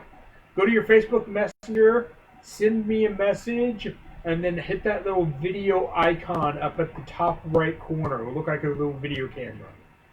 And that's how you can call in to the show. Oh, okay. I'm gonna talk about this. Basically, this is my story, I think. Okay. So, how I had I was doing back of the bar shit, serving drinks and whatnot. When I was asked to do that, I decided to come up with my own personal drink. Okay. Yes. And I came up with this drink called it's called Commodore's Nutbuster. Basically, it tastes like an orange creamsicle. So the way I came up with this was the year before that, I tried to do something really interesting because in my tribe, we go by military ranks, and I was the only rank that was only naval military rank. Commodore. Yeah, Commodore, yeah. Navy, yeah, Commodore, yeah. Yeah, so you and me went to that liquor store like few months before fucking Wasteland just to figure out what can we drink because we wanted beer or some shit. Yeah. And as we're buying our beer, I see this jar right next to here, and there are these alcohol bottles that look like the shape of a sperm. Yes. And I pointed to you like, Hatter, do these look like what I think they look like? And of course, well, yeah, that's semen. Yeah. that sperm. So I pretty much asked the clerk, like, hey, are these alcohol stuff? Like, he's like, yeah. Because it was like $4 or $5 a bottle, and the bottle's like that long. Yeah, like 8 or 9 inches or something. Yeah. So, But like like a bullet head with a tail, with a curly tail. so I bought the whole box. Oh my god, these are perfect for Wasteland. Yeah, because they're Commodore's semen. Exactly, because I'm the Commodore and I have semen. Puns. Exactly. Dirty puns. So I gave it. At first, I gave it to like the Wasteland royalty and Paul and top people like Big Disco, Baron, Adam, a couple of people. Yeah, your first year you didn't have a drink for it. You just handed. No, this was back when when we were both 77. I was just handing them out just to people who I would think will get a good kick out of this. Yeah, yeah. And they fucking loved it. So I was like, I need to make a fucking drink that's based off of that. So then I was thinking, well, because like it tastes like a vanilla cream. Yeah. So I was like, And didn't you coordinate with like a bartender that you know to help you come up with? Yeah, at the club I DJ'd with, because I had the idea what I was gonna mix. I asked her what are the best brands or substance to do to mix to get this nice flavor and taste and texture. Yeah. So I asked her, like, I want to make a drink that tastes like an orange creamsicle. Do you like the best type of alcohol mixer or stuff like that? And like they just told me, okay, you need this type of clear drink with this flavor, and you can either use the orange juice or orange soda type. And I'm like, oh, soda's a pretty good common thing, and that'll work great in the Wasteland. I don't have to worry about it like Yeah, spoiling. Yeah. So yeah, so then I chose with a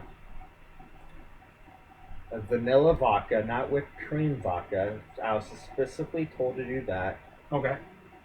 My orange soda, and then I topped it off with my semen, and it's so thick and creamy looking.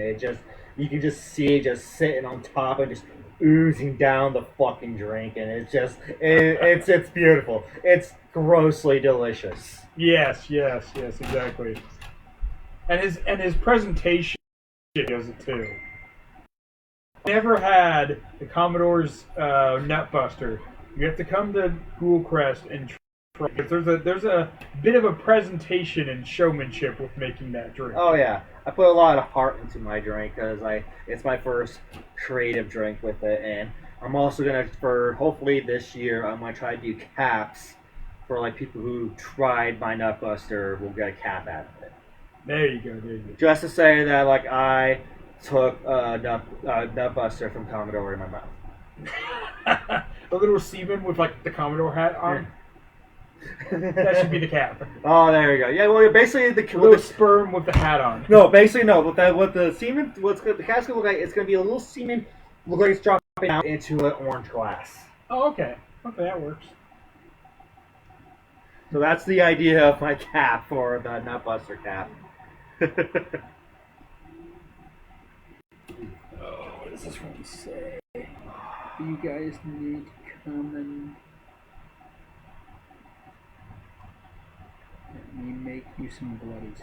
Oh, you want to make us some Bloody Marys? So Herbert, I mean, I'm always willing to try your Bloody Mary, absolutely.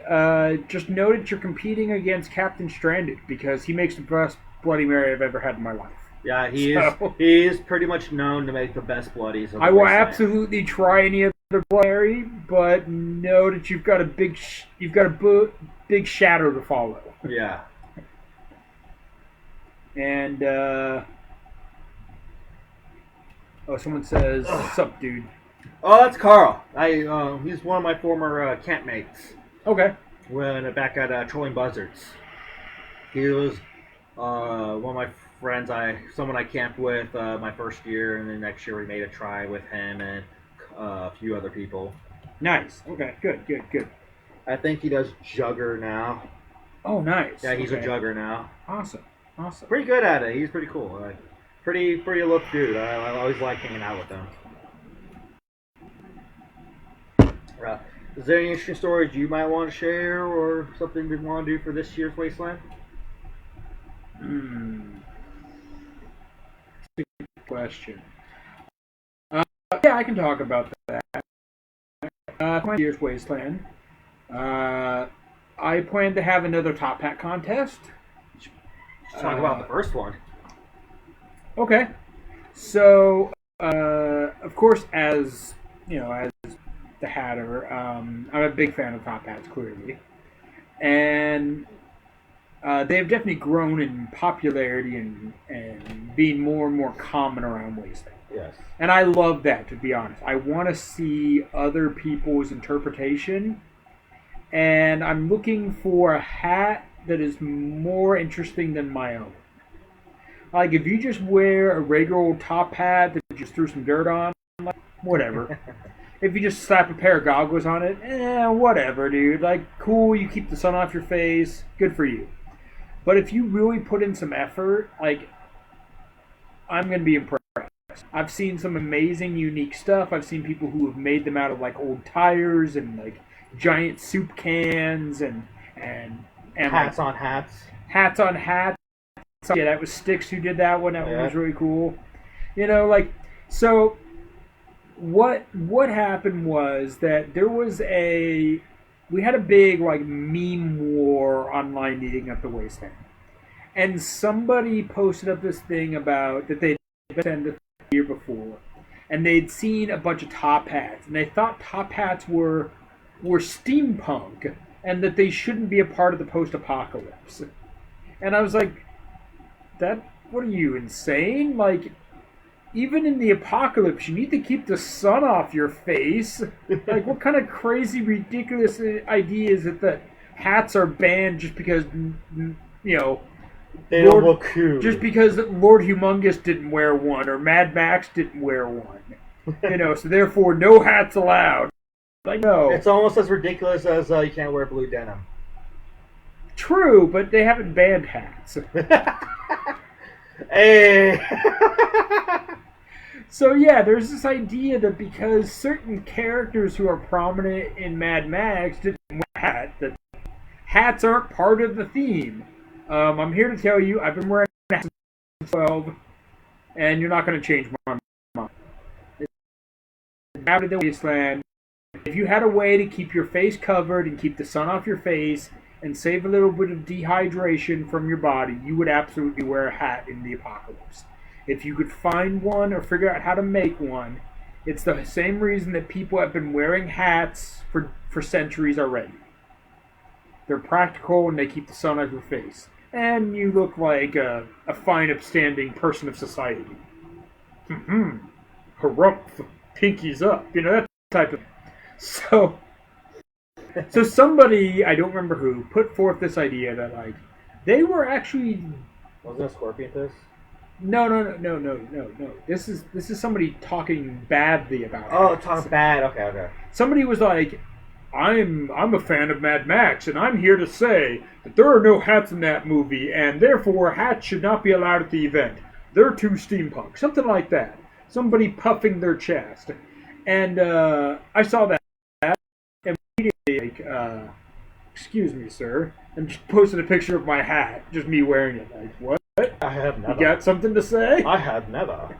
Well, I never, sir. And then that kind of inspired a bunch of other people to post their pictures of top hats. Oh. And basically, this guy who started off trying to complain about hats, we buried his post in pictures of top hats. Yeah. Nice. So it was a fun little playback at him. And then I saw all that response and went, you know what? I've been seeing a lot more hats at Wasteland. This guy's trying to say that they don't belong. Let's do a top hat contest. Let's just really rub it in there. And then, so I was looking through Wasteland photos of this thread, and one of the people who had posted up their top hat too was a guy by the name Sir Scorpion Piss, who runs a camp called Camp Eat the Rich. And he posted a picture of his top hat.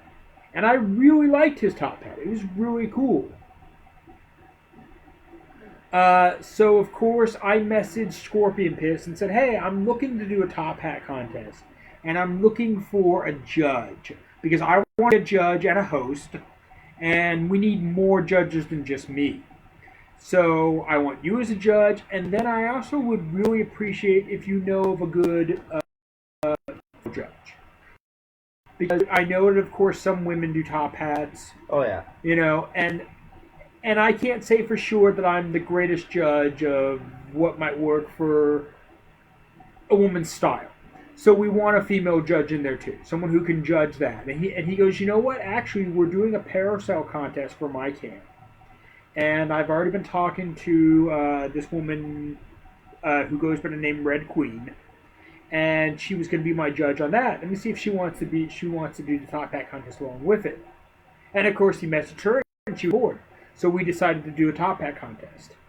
And we actually got a really good turnout of both parasails and top hats. We had maybe about 35 people or so for our first year. We hosted it in Camp Eat the Rich. It was very informal. They didn't have a stage or anything. So it was stand up, show off your parasail or top hat, whatever you're rocking. Tell us a little bit about what inspired it, why you made it, what your name is, if the hat has a name or a theme, or the parasail has a name or a theme.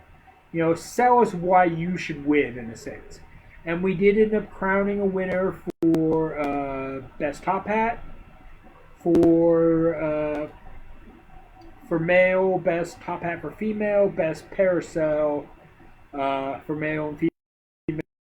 And we did like most creative also.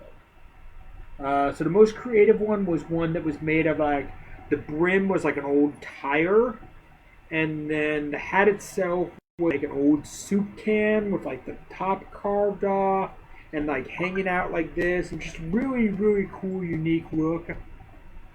So really cool, and then we had some parasails that were really cool. Anyway, I can't do all of them justice. If you have me as a friend on Facebook, go look at my photos from Wasteland 2019, and you'll see the top hat contest in there. There were some definitely really cool, unique items, and we will be doing it again for Wasteland 2020. We will do another top hat contest. Please show up. We'll have some prizes to give away. You know, best top hat. If we get enough people, maybe eventually we'll do a first, second, third. But for the limited number we had, we only did a prize thing. So that's one of the things I'm doing this year. I'm doing my Most Wanted Bounty again this year. I don't have yet all the details worked out for that. I'll post on Wasteland Central and all those places when I get all that. I'm doing my Hobo Coins again. I'll be having some new unique designs for this year, including one for those who are in recovery from drugs or alcohol. So this year, my Wasteland coins are themed for big life events or celebrating that you've made it through and you're still here. Because let's be honest, in the last couple years, and especially even this year, I couldn't have predicted this obviously, but we're all going through a lot of stuff. And so if you've made it through, whether it be personal experiences or major world experiences, you deserve to celebrate a little. So I've made some coins that are around that. One for people who are going through recovery, people who are transgender, people who just are on a good path and want to keep going on that path, need some encouragement. I have a semicolon one for people who have dealt with depression and suicide thoughts, all those different things to kind of celebrate that we're all still here and we're all still fighting, because that's important. Oh yeah.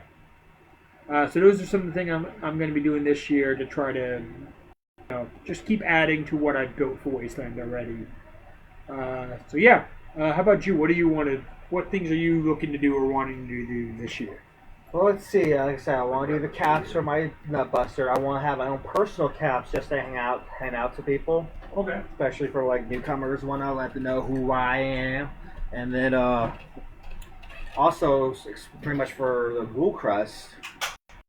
For those who don't know about Ghoul Crest, we actually have a new Kipla.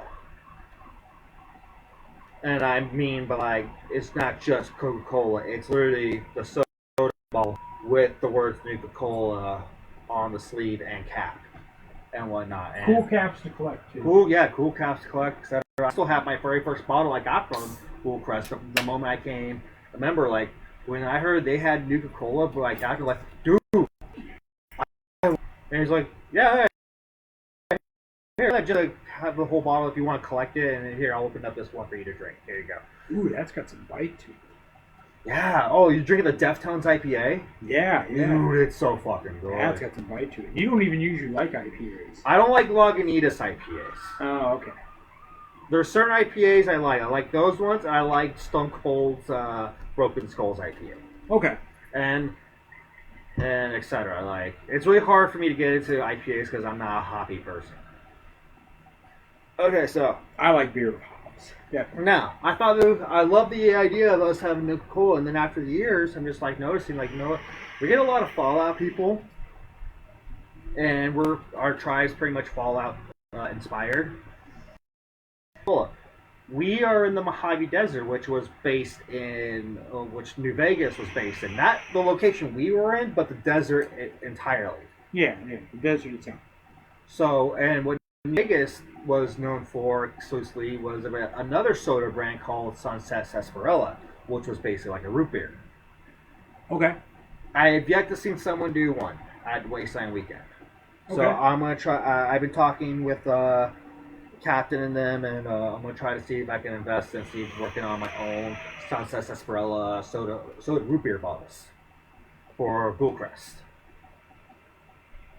That would be cool. Yeah, definitely. I'm not gonna get a whole lot. I'm gonna get like maybe a small medium dose just to try it out for people, see if they like it, and not to mention like they still can always do their regular thing like Nuka-Cola, regular drinks from Captain, etc., etc. Well, yeah, I know that Captain and Major get labels printed out, Yes. and then they, of course, theme out some cola drinks. So yeah, you could definitely do the same with a bottle of root beer. Get a specialized label printed out. Talk to them, see who they use. Oh, I have. What company they use. They're pointing because they like the idea. They're pointing me in the right direction of where to go with the labels. I just need to figure out where to go to find a good sarsaparilla juice to put the labels on. So brings up a good point. She says, "I hope there is a Wasteland this year." Well, let me tell you this much: with as many years as I've been doing Wasteland, we of course we're all in this situation where we're all concerned about the virus and the spread of it. Clearly, Yeah. And Wasteland staff takes this just as serious as anybody else, and Wasteland medical absolutely takes this serious. And our medical staff are the people who are on the front lines right now, because they are people who are trained and work on the field every day. So, regardless of where we are, now, mind you, if there's still some kind of big, massive quarantine or outbreak or something, then of course we'll abide by whatever state laws or federal laws or warnings or recommendations are in place. But as long as they allow to have gatherings, Wasteland will happen. I can guarantee that. Because the staff who run the event love it enough, and the community loves it enough that we will go.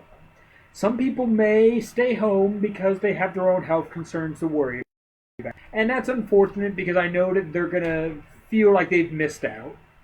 But they have their own medical issues that they have to be concerned about. But as much as they can, the people who run Wasteland and the people who run the medical will do everything in their power to make it as safe as possible for all of us. I can guarantee that.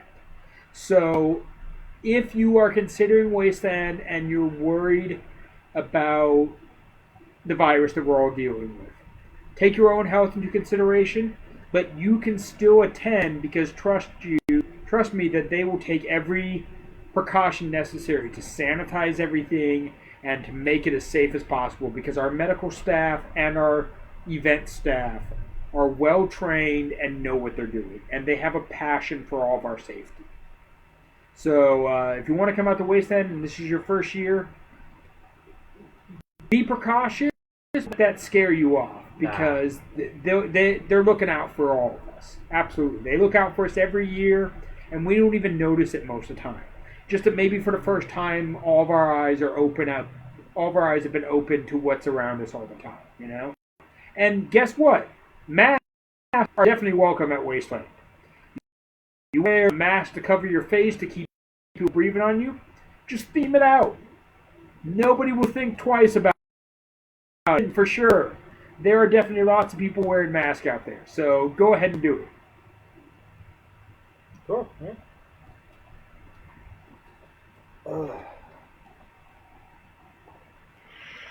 Let's see what else. Speaking of crisis, you want to talk about the W of 16? Oh,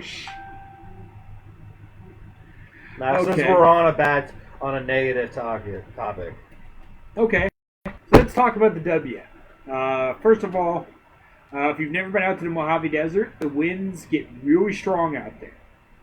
And at Wasteland, we try not to refer to wind by name because we figure it a bad omen. Meaning, if you say the wind or a little windy today, it's only going to get worse. You've called down the gods of the W, and you've cursed us all. So it's a little tongue-in-cheek humor, of course. But there have been winds strong enough out there to wreck camps, to wreck shades. We're talking 50-mile, 60-mile-an-hour winds. There is no big structures to block or stop the wind. We are in a flat plain of the desert. Wind just rips through it like crazy. So, sandbags, some kind of weight in your tent, just a good practical thing. If you bring a bunch of water with you, like let's say the big 5-gallon jugs or even 1-gallon jugs, throw them in the 4 corners of your tent. If you have a circular tent, well, around the perimeter. Yeah. Around the edges of your tent, because they are weight, obviously. And you will drink them throughout the weekend, but hopefully you have enough of them that you can get way down your tent. Or take all of your clothing items and all of your armor and all your weapons, whatever you're not wearing at the time, throw it in the perimeter of your tent. It will act like a weight and hold your tent to the ground. Just think practical about it.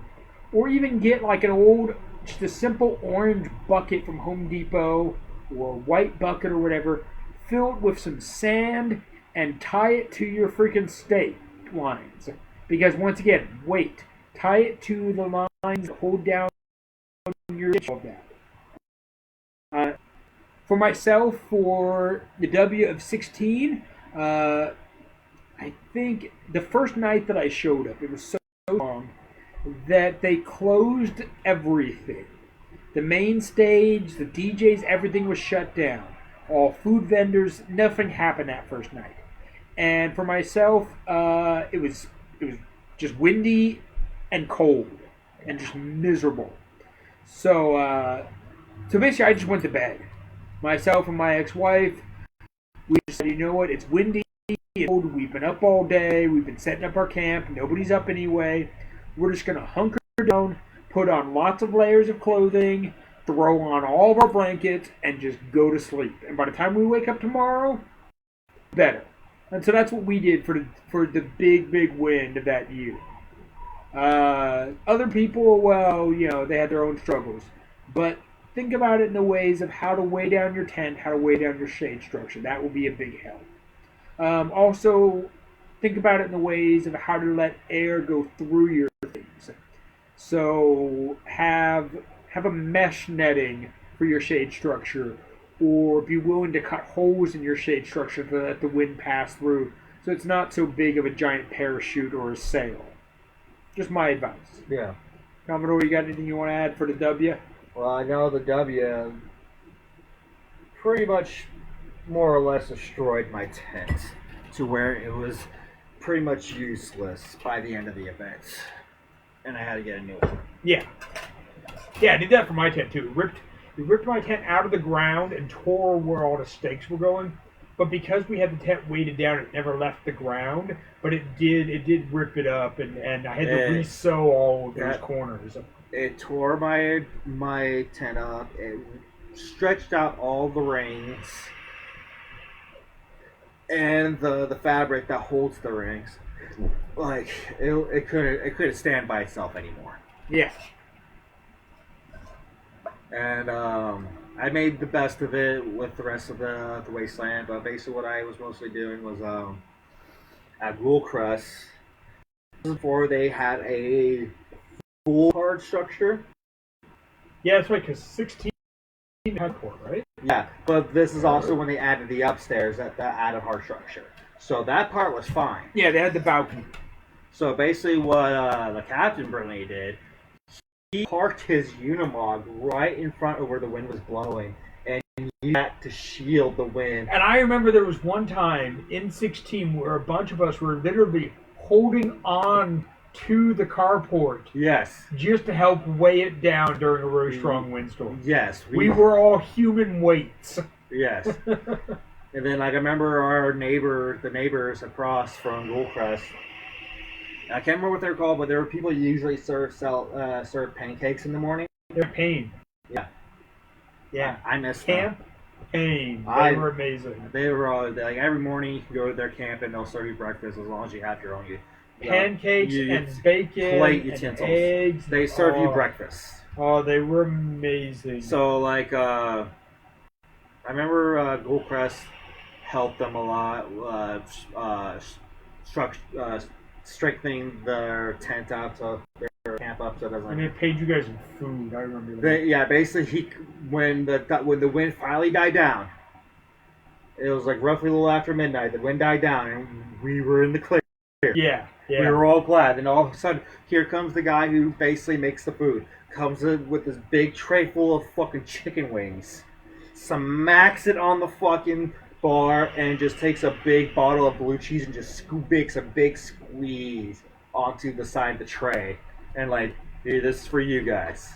Yeah, just like to say thank you. Yeah. And oh my god, those chicken wings with the blue cheese was amazing. It was like one of the best things I've ever eaten. Yeah, so yeah, that's another good point. Michael Kent was mentioning it earlier, and we've mentioned it quite a few times. Wasteland is definitely a big family, so get to know your neighbors. Because the camps around you, when you have trouble, a lot of times they're willing to help you out. If you are running low on food, or fuel, or firewood, or your camp's being blown down, you know, maybe your shade structure got wrecked, but theirs survived. Like, if you get to know your neighbors, the majority of the time, they'll help you out. Oh, you can use our example. My camp this year, our shade got wrecked. W was strong enough, it tore our canopies up and just destroyed them. But my neighbors, the camp in front of us, told us, because we let them know, like, hey, our shade got destroyed. And they're like, oh, that sucks, guys. Hey, if you guys want to chill in our shade, feel free. And so we did. We chilled in their shade a bunch. And that led to us getting to know them even better. Because now we were hanging out in the same common area, and we shared a bunch of food with them, and we shared a bunch of stories with them. And so just from being open about, hey, this is what we're struggling with, and they opened up their shade to us, now we all of a sudden became even better friends with them. You know, just because that shared space. So don't be afraid to reach out to your neighbors and tell people, like, if you've got extra food, invite people to come eat. If you're running low on food, be like, hey, you guys got some food? Can I trade you something for some of that? And you know what? People will be like, oh yeah, eat something. We don't care. You don't have to give us anything. Just eat it. Like, people are willing to help out as much as they can, you know? It's definitely a very open, very generous event like that. And if somebody doesn't want to, then respectful and move on, you know? Yeah. If they don't have enough food to spread around, don't keep asking, just move on, because people will absolutely help you, those who can, you know? It is definitely a very generous, open event like that. Oh yeah, and I love it for that. Like, everyone's so nice and generous. It feels like family. It feels like home. Yeah. People always try to bring as much as they need for themselves and a little bit extra to share. And if you try to do the same, you'll make a lot of friends out there. Oh yeah. And, if you want to tell a story, go right ahead. I'm gonna make another Bloody Mary. Oh, I'll take over. Yeah, thank you. So let's keep on that theme. So, making food and making friends. So for Hobo Junction, I can speak from the experience of my camp because we've been running it for so many years. What we often do is we bring, everybody brings food.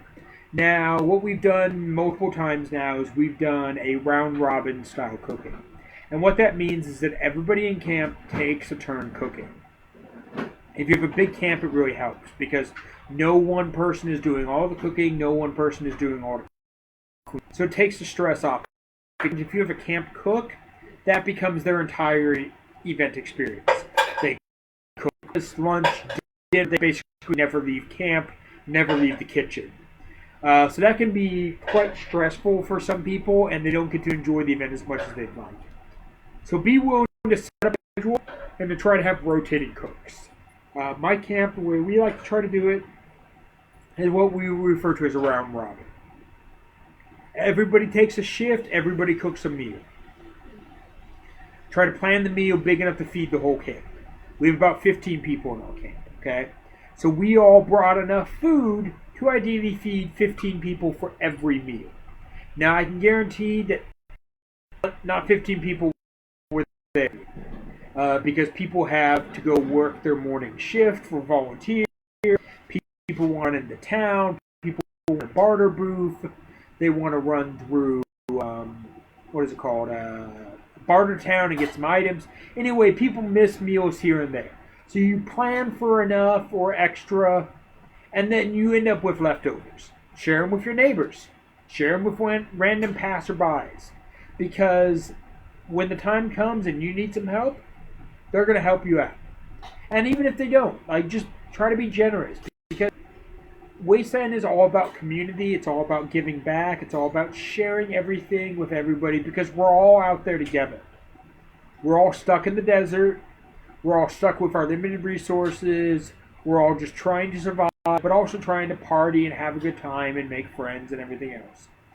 So be willing to make food, but also to make enough to share, because that can make a big difference. I've been through it a lot. I've been doing Wasteland a long time, but there's been times where, I'm walking through the event and I'm like, "Hey, we got a caller. What we got? We got Captain Stranded. Oh shit! Hey, Captain! Hey, how you doing, buddy? Doing good, buddy. How about you? Doing real good, man. Doing real good. Just finished my cocktail hour. Hey, how you doing, Commodore? Not much. Just making Bloody Marys right now. Yeah, we're drinking some Bloody Marys. There you go. Oh, you got a goblet. No, it's a coupe, though. Not a goblet, but just a nice little coupe glass. But Okay. yeah, we're doing Pisco Sours, so. Nice, Ooh. nice. What'd you Never make? had one before. What'd you make for your cocktail hour? I started with Caparilla, a Pisco Sour, a mint julep, bee's knees, and finished with the old fashioned. Had a couple little ones in between too. So. Awesome, Anyway, awesome. Pretty tasty stuff. How you guys doing? Let me give it. I'll give a shout out. If you don't know, and you should know, Captain Stranded. If you want to learn some good drinks that you can make out in the desert or anywhere, please check out his cocktail hour. He's been doing these. He did one last week and he did one this week, and he will show you some basics. He's an excellent bartender. He knows his stuff, and he will show you some basics on how to make some drinks. So check out his cocktail hour. He is the bartender and, of course, one of the founders of Ghoul Crest. So check him out, Captain Stranded. Right. I appreciate that, man. Bloody Marys off of. Could have been done without you guys, though, so don't even back off on that. Well, I'm not a bartender. I don't know what you know. So we have our own fields of knowledge. There you go. But for all those, if you guys do check out the hour, the Caparilla was fantastic. That one hit the spot. Sweet. Excellent, excellent. All right, bro. Well, I want to do a shout out and see how you guys are doing, all right? You guys take care of yourselves out there. You too. We can, yeah. Thank Sounds you. good. All right, bye.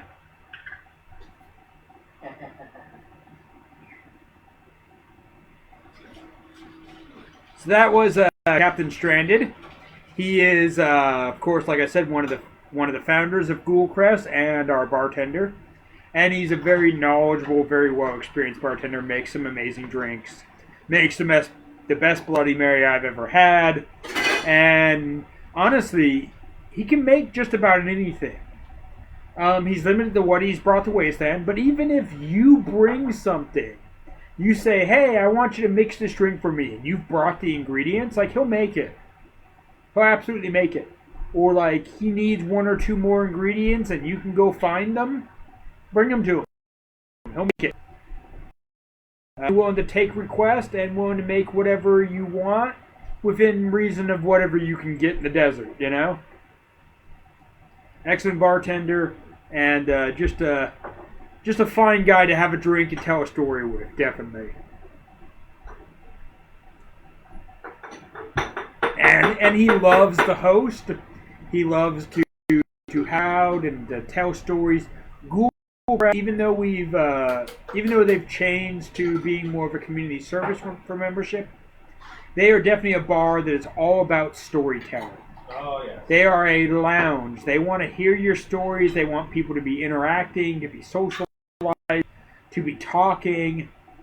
At Wasteland, the pretty thing they have going is a little bit of background music. That's it. Bar that does a lot of big stage shows at the event. At Hunter's Night, they'll have stage shows. But at Wasteland itself, they don't have a stage. They don't have any shows going on. They're not a karaoke bar or anything else. They are meant to be a lounge where we all interact and we share stories of the event. And the nicest thing you'll find there is just that you can relax there. And you'll even see a lot of the Wasteland staff who, when they do get their time off, they choose to come and relax with us. Because the seclusion and getting to hide away from some of the crowd makes a big difference. There you go. Thank you. Mm-hmm. So if you get a chance, whether you're a member or you can be a +1 of a member, please come check out Google Crest. And if you get a chance to be a member, by all means take it and join up, because it's my home bar. It's Commodore's home tribe. We love the place.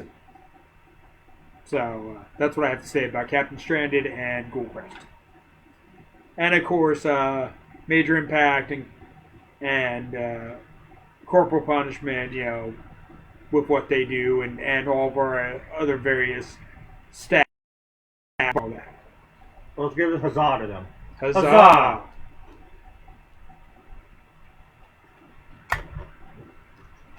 Oh.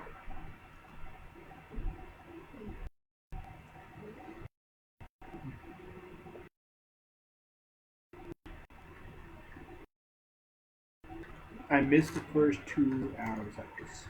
Cooking. Okay. That happens. Oh! Corporal's watching. Yeah, hello, Corporal! Corporal! Huzzah, Corporal! Huzzah! So Captain Stranded just called us. For those of you who don't know, Corporal Punishment and Captain Stranded are real-life siblings. So they see each other, I assume, every day.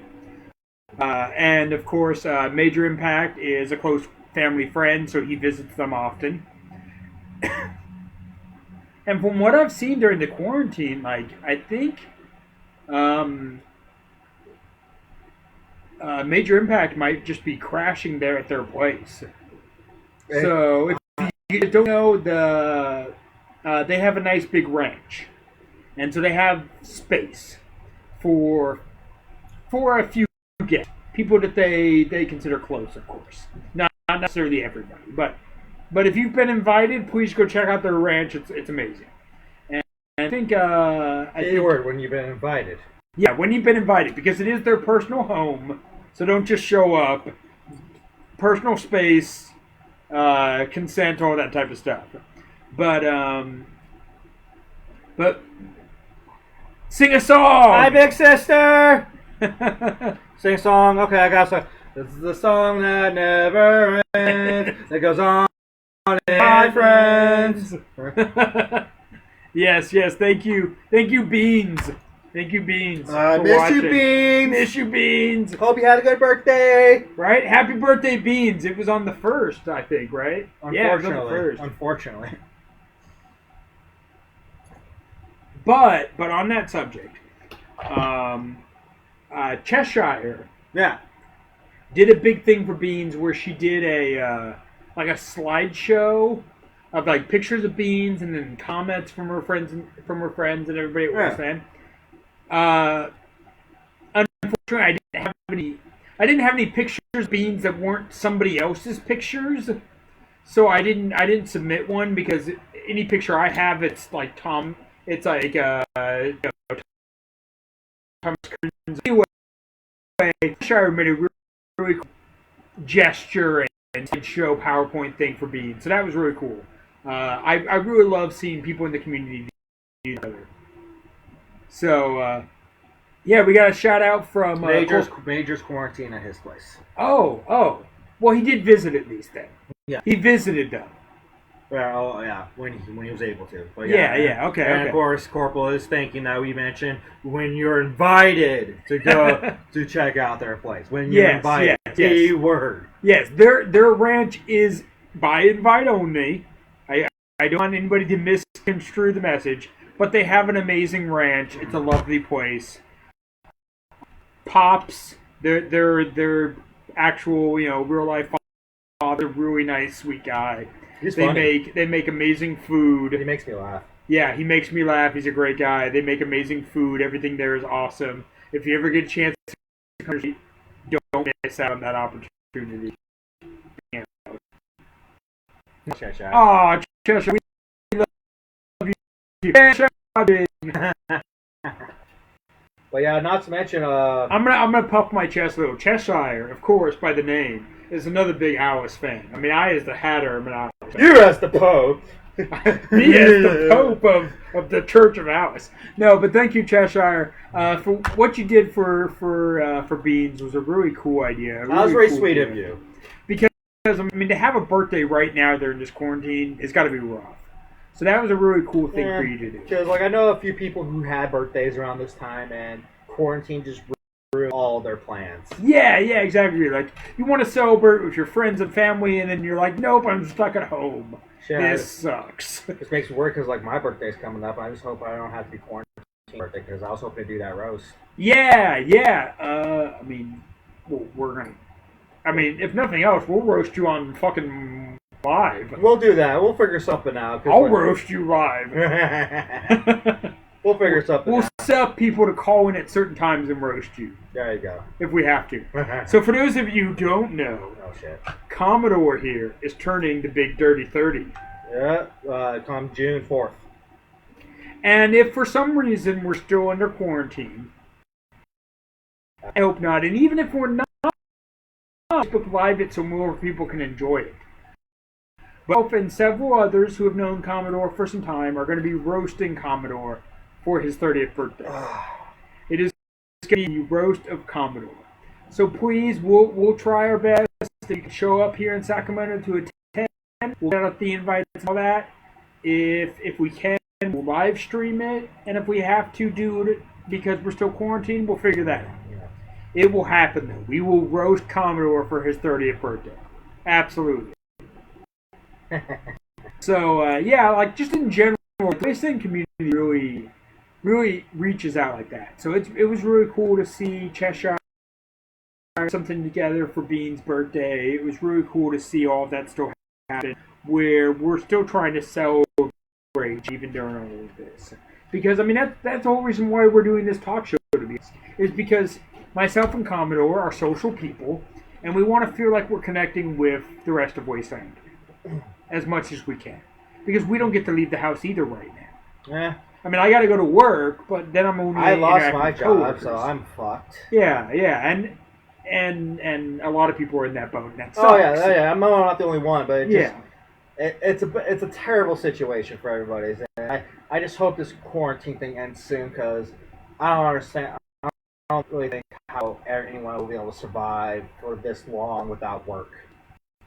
Yeah. Especially, you've always worked with mom and pop restaurants, small businesses.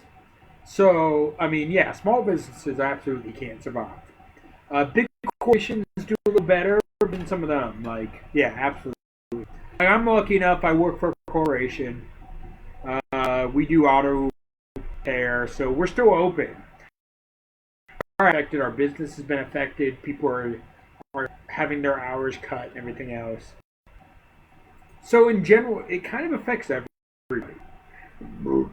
So we're hoping to get past it as quickly as we can, being as safe as possible and with as few critical issues and emergencies and as few life loss as possible, of course.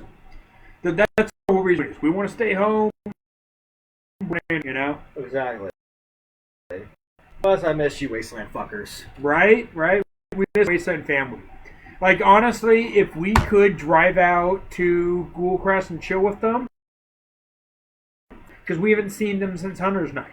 If we could drive out to Hancock's watching anywhere and hang out with them, we would. Because we miss all you guys. We got Hancock. We got Dead Man. Dead Man. Dead Man. Dead Man. And the legendary TK. Always an honor. Oh, TK. Okay. So I'm gonna give a shout out for TK.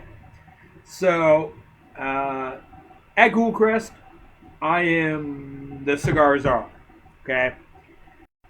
And for several years, if you had a good cigar, it was usually me who recommended it to Major and Captain, and they bought them. But in recent years, TK, or Snapshot, has been the one to purchase all of them in his local area. If anything, things in Georgia. Okay. And he won to. Sierra saying. Oh, Wasteland. Wasteland.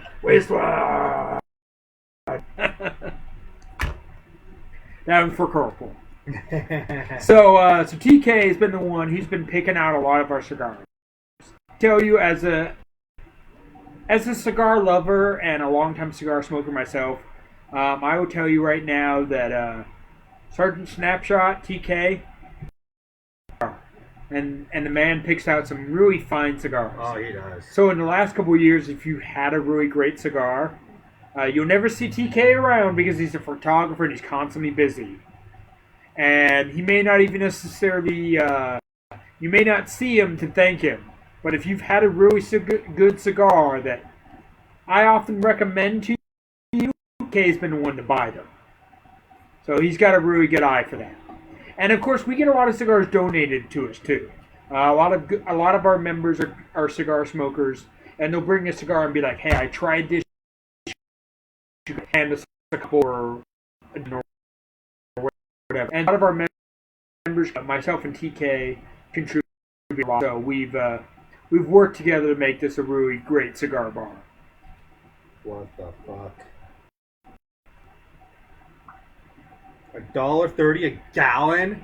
Oh, fuck you! Right? And fucking Georgia fast gas prices.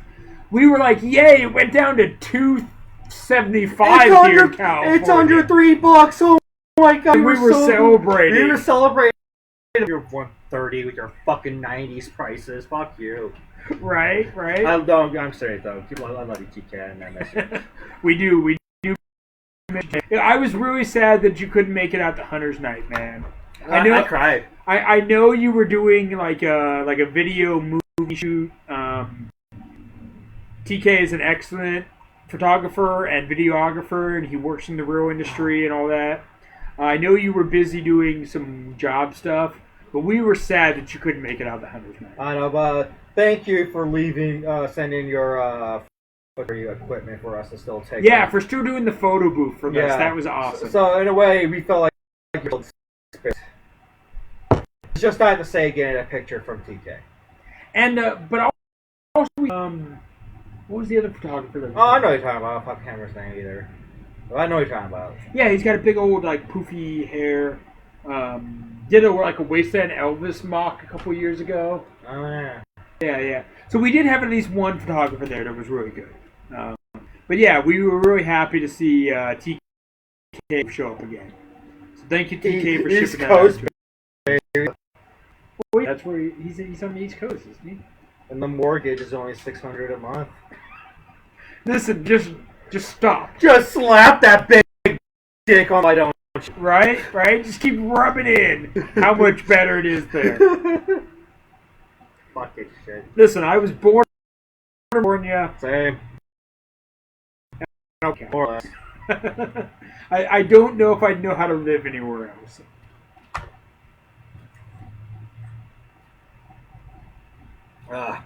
But yeah, speaking of which, let's see if we can talk about Hunter's Night a little bit.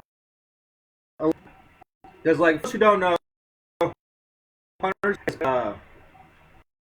a Wasteland event held by Ghoulcrest for the Ghoulcrest members. That they did it for pretty much every year except for the first. Yeah, so they're like in their 4th year at the More or Hunter's less, Night. yeah. Because they're in their 5th year for Ghoulcrest and their 4th year. Arthur, okay, so what's Arthur? Oh, Arthur, yeah, Arthur's the other. Yeah. Thank you, Corporal Punishment, for reminding us of the other photographer. She even tagged him. So if you wanted to know who he was, he took all the pictures at Ghoulcrest this year. Besides our photo booth, it was Arthur. Yeah. I'm terrible at fucking names. I'll let you know now. We both are, to be honest. I have a hard time. Sometimes I'll remember someone's real name. Sometimes I'll remember their waist name. Sometimes I won't remember either. Yeah, I would say that this year's Hunter's Night was a really interesting year for me. Because this was the first year I went to Hunter's Night in Wasteland in general, in drag. Because I used to be a drag queen here. Not full-time, mostly part-time, but I liked what I did. It was fun. And Captain and them to coming out of retirement for Hunter's Night, and I said, sure. Yeah, if you've never seen, which probably. Oh, Corporal says no talking about Hunter's Night. Oh. We'll do a Corporal says don't talk about Hunter's Night. Yeah.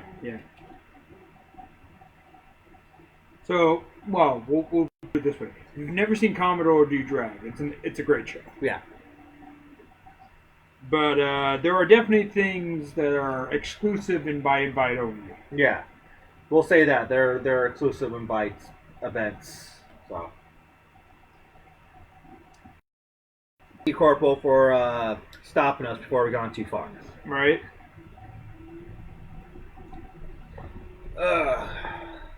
So what is...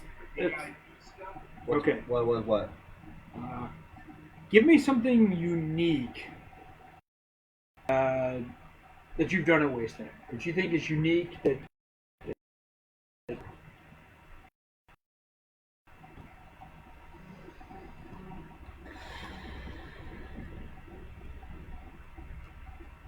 Post-apocalypse?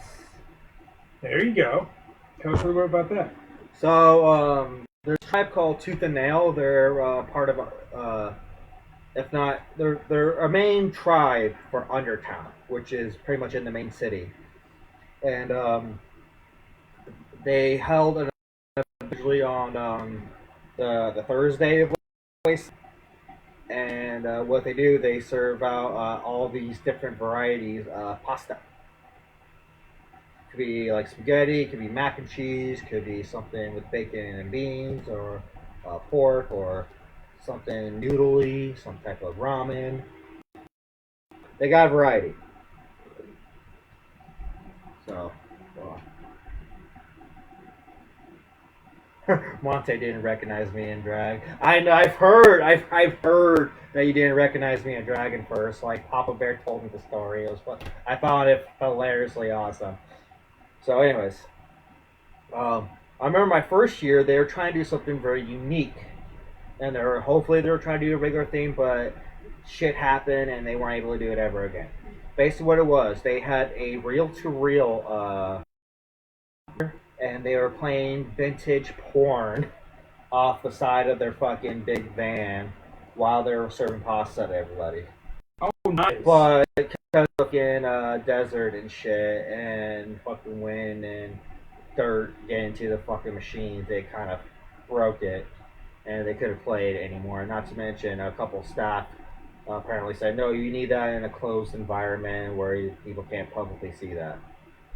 So, assumption. But, like, I was there to at least see some of it. Okay. Okay. Oh yeah, that's cool. I'm just Monty. Oh, okay. So yeah, once again, if you guys want to call in, I've gotten a few more questions about this. If you go on the Facebook Messenger and you go to message me, Nathaniel Reed Hatter, you the upper right hand corner icon that looks like a video camera. Use that, and it will video call me, or what we often refer to as FaceTime, because everybody knows video call is referred to as FaceTime. Yes. So use Facebook Messenger to FaceTime me, and you will be on air with us on our show. Okay? So, just to give you an example, Captain Stranded did it, and also Mike Clint from Medical, or Kent from Medical also did it. So both those people were on live with us. The viewing audience will be able to hear your voice. They will not be able to see you because it's coming through my phone. We will try our best to figure out a way to eventually make it to where everybody can see you too. But we're still working on that. We're learning as we go because neither myself or Commodore are like regular live stream videos. So we're learning, you know? Yeah. So if you want to call in, FaceTime my phone through Facebook Messenger, okay? Correct. Yeah, let's see if I can get this. Corporal, please put the knives away. You don't need to use those right now. We're not going to talk about the event. We're not going to talk about anything.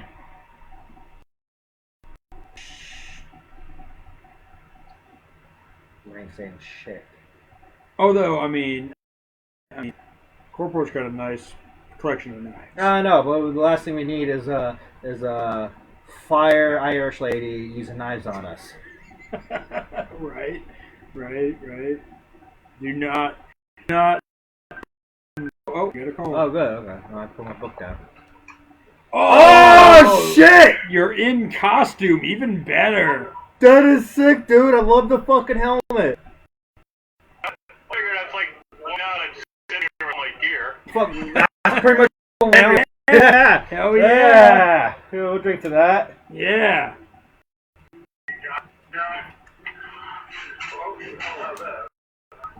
So introduce yourself. What's your name? I like to get the delay so I get to hear everything twice. That's true. Saul, what is your Wasteland name? I mean, we know, but tell the audience, whoever's watching. So you may know me because I do the Maimed Waster medals every year. Okay. If you can mute or turn down your computer or I will something. do that. Yeah, because we're getting feedback. We're getting feedback. Well, then I can't hear you talking. Let me see what's going on here.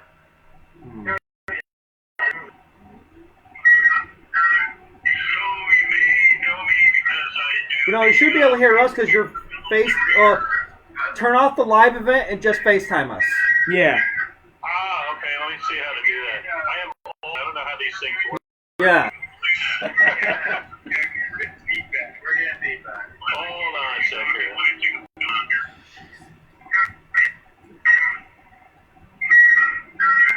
Oh, okay. I think I know what's going on.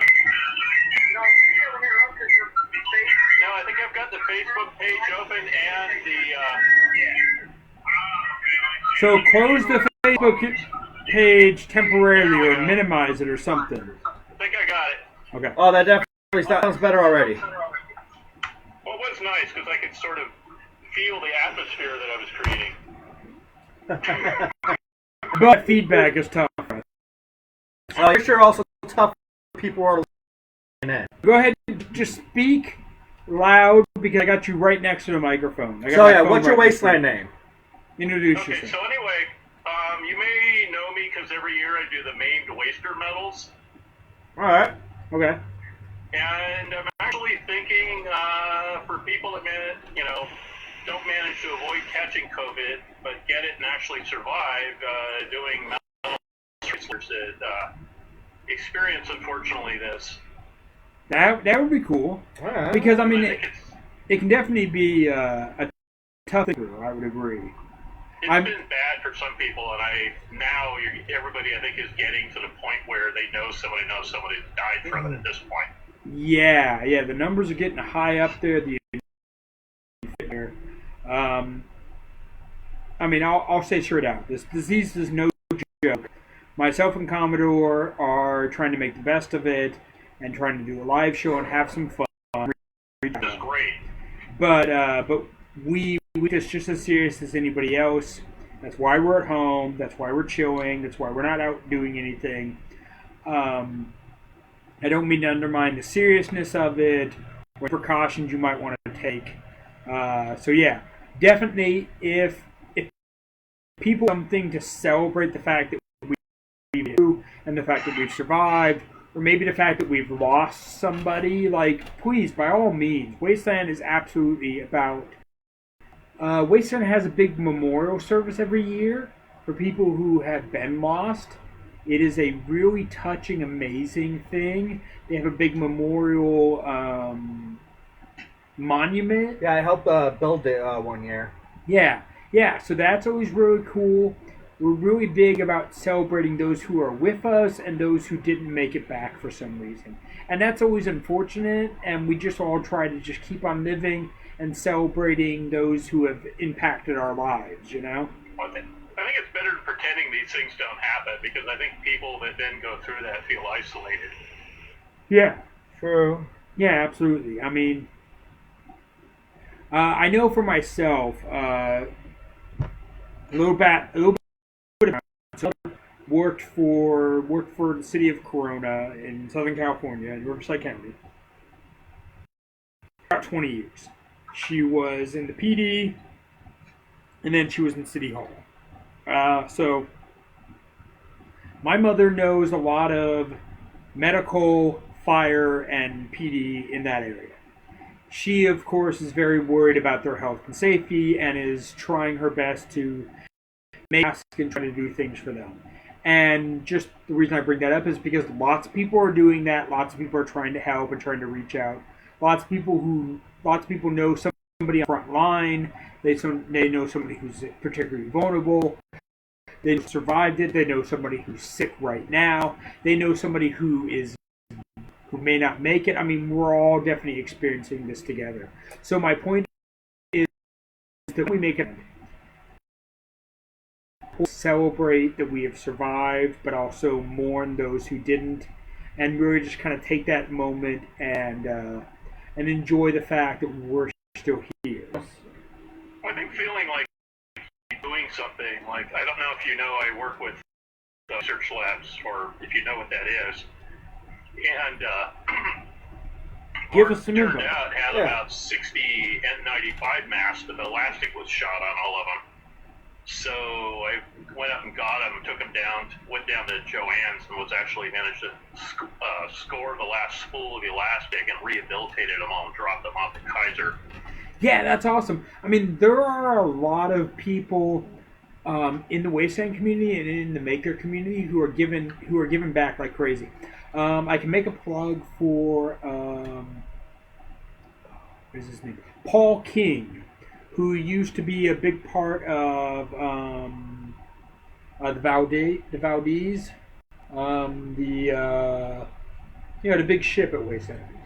Oh, okay. Okay, so Exxon? Paul.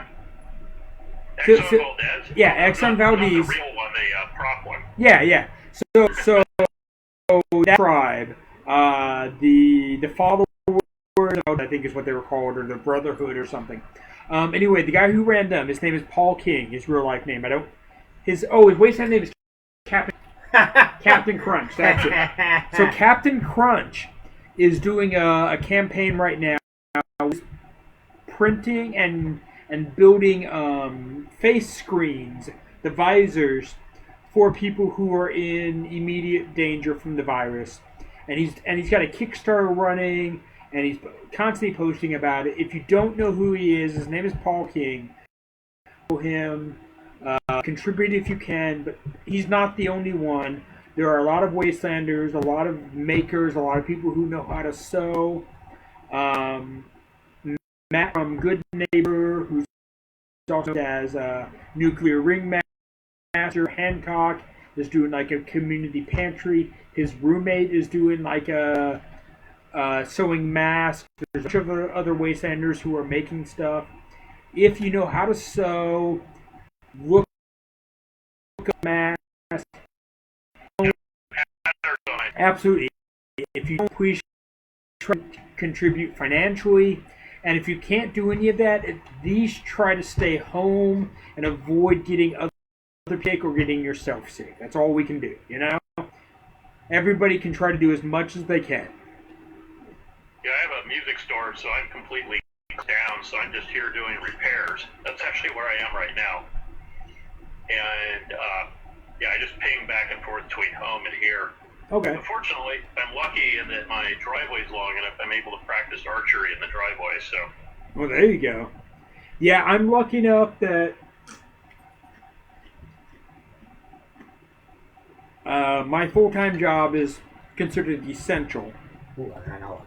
Now, mind you, that's a different type of essential than a lot of people, because some people work retail, work medical, and they're more exposed. I'm not that much exposed. I work in a warehouse, but we do auto repair, so we're considered essential, but I'm not really exposed to the public. So I'm lucky enough that I'm still working and that I'm not really in danger.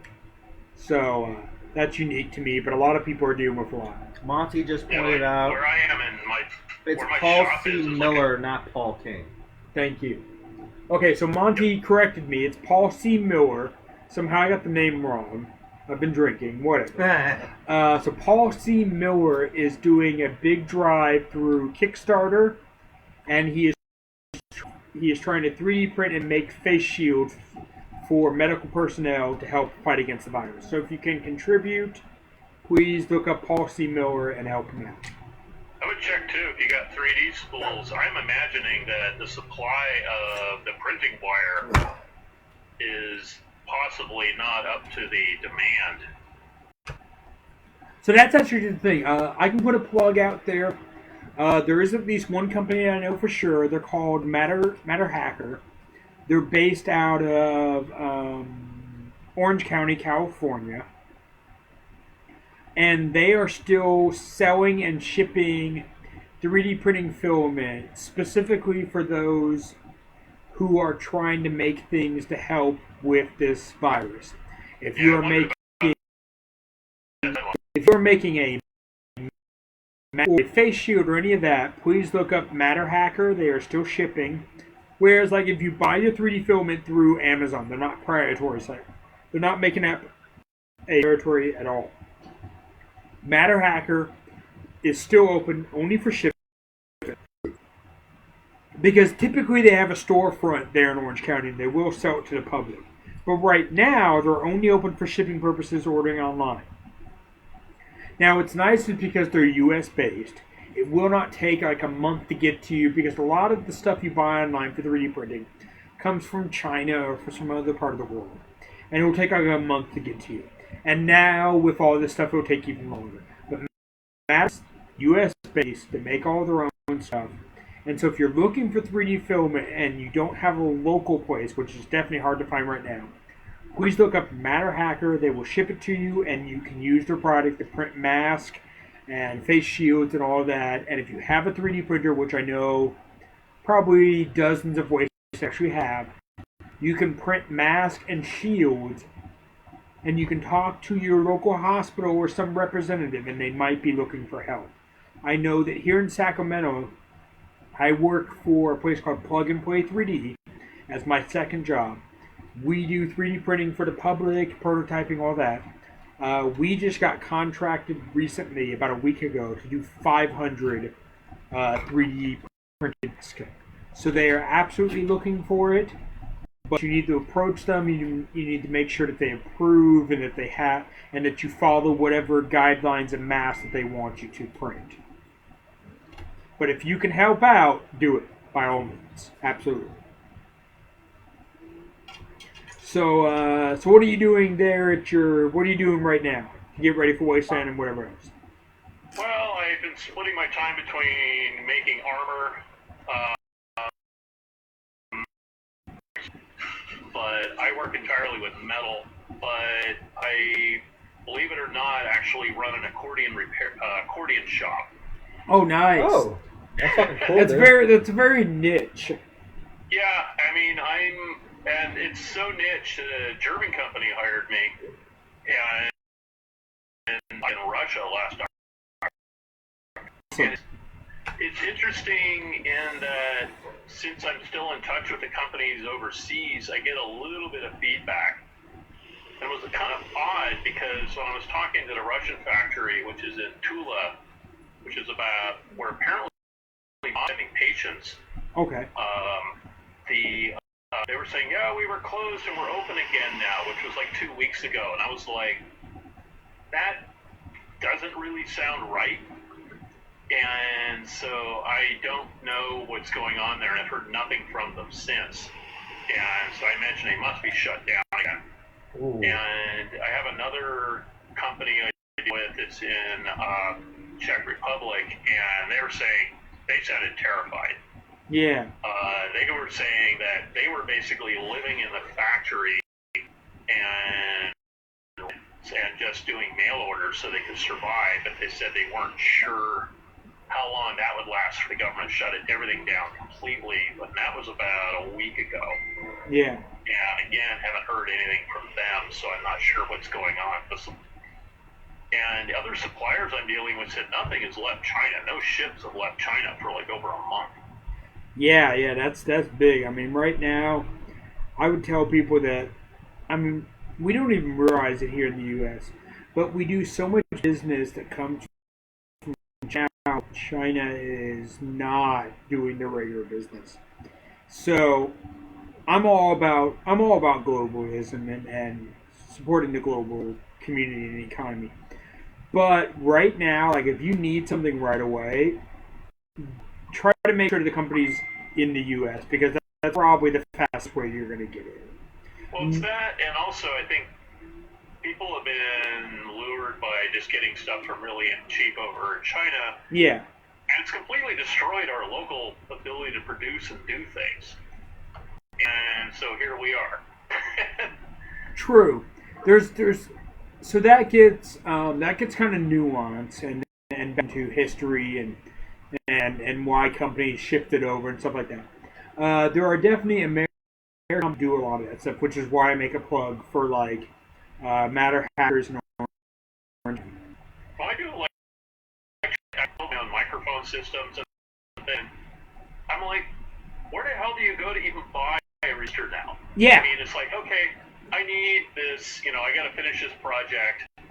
I used to be able to swing by a Radio Shack, or as crappy as they were, Yeah. I could swing by there. I could get 9-volt batteries. I could get potentiometers. And there's this, shop called Al Lasher's in Berkeley. Yeah. That they've been there since the 30s. I mean, you go in there and they still sell antenna rotors. Oh. And you can get, the belts for cassette players and things like that. Wow. It's insane. And you go in there and you can just tell there's stuff that's been there since before I was born. And, but that's it. I mean, I don't know what else is in the Bay Area at all anymore. And that's kind of scary that, yeah, you can go in and get your stuff from DigiKey. That's great if you need, 500 of something. But, it's impractical, 5 resistors and a pot from McMaster. Yeah, I've worked with McMahon. Yeah, I'll agree. Like if you're willing to wait a month, you can order something from AliExpress or China. But that's the thing. Local supplies follow kind of demand. So Yes. if I can make an example, there's a shop here called Stuff, and like I'm a computer guy. I have a printer. I built my own computer. I built a server in my bedroom. All that type of stuff. Now I get a lot of that. I just happen to luck out. There's this shop called Surplus Stuff here in Sacramento, and they carry a bunch of old electronics and old computerized, and not only that, but like oscilloscopes and like all this other weird old stuff. If you have a shop like that in your local area, please find them and buy from them before you buy from the internet. Because you can get it that day, and I'm willing to bet the people who run that shop know a ton about what's selling. And if you don't know what you're buying, like they will explain it to you. It's a lot nowadays because we get it and we don't know how to use it. Like, don't be afraid. The box on the shelf. Yeah. Don't be afraid to reach out to a local shop who sells that. If you have a local shop that might be willing to order that for you, like, we need to try to reestablish some of that infrastructure in our own country. Oh, hell yeah.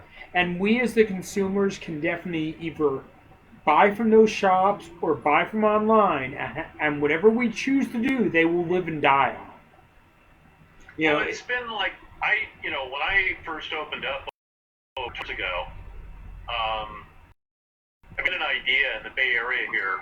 There used to be 14 factories building accordions. Okay. And that all collapsed in the 6th one around. And I got into it, it's a long, weird story, but anyway, I got into it mostly because I like fixing and work. I used to work for Seagate doing quality control of hard drives.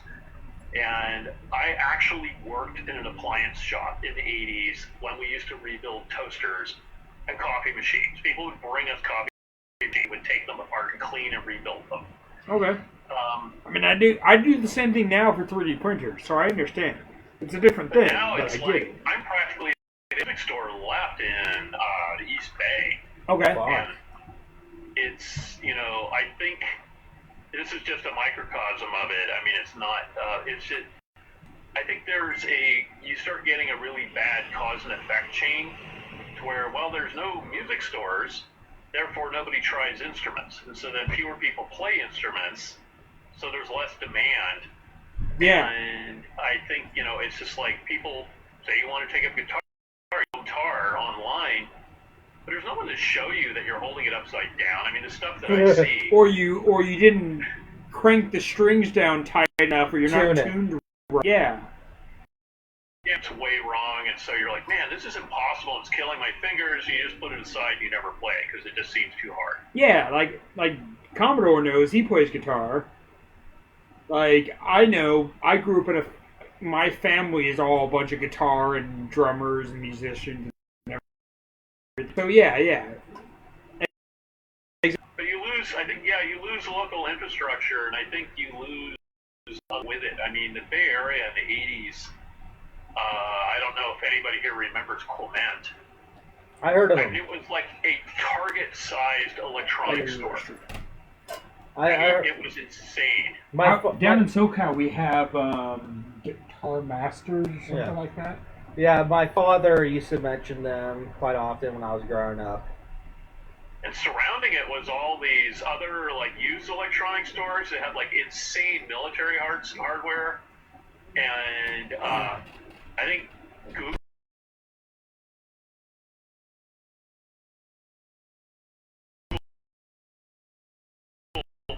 If Goodwill was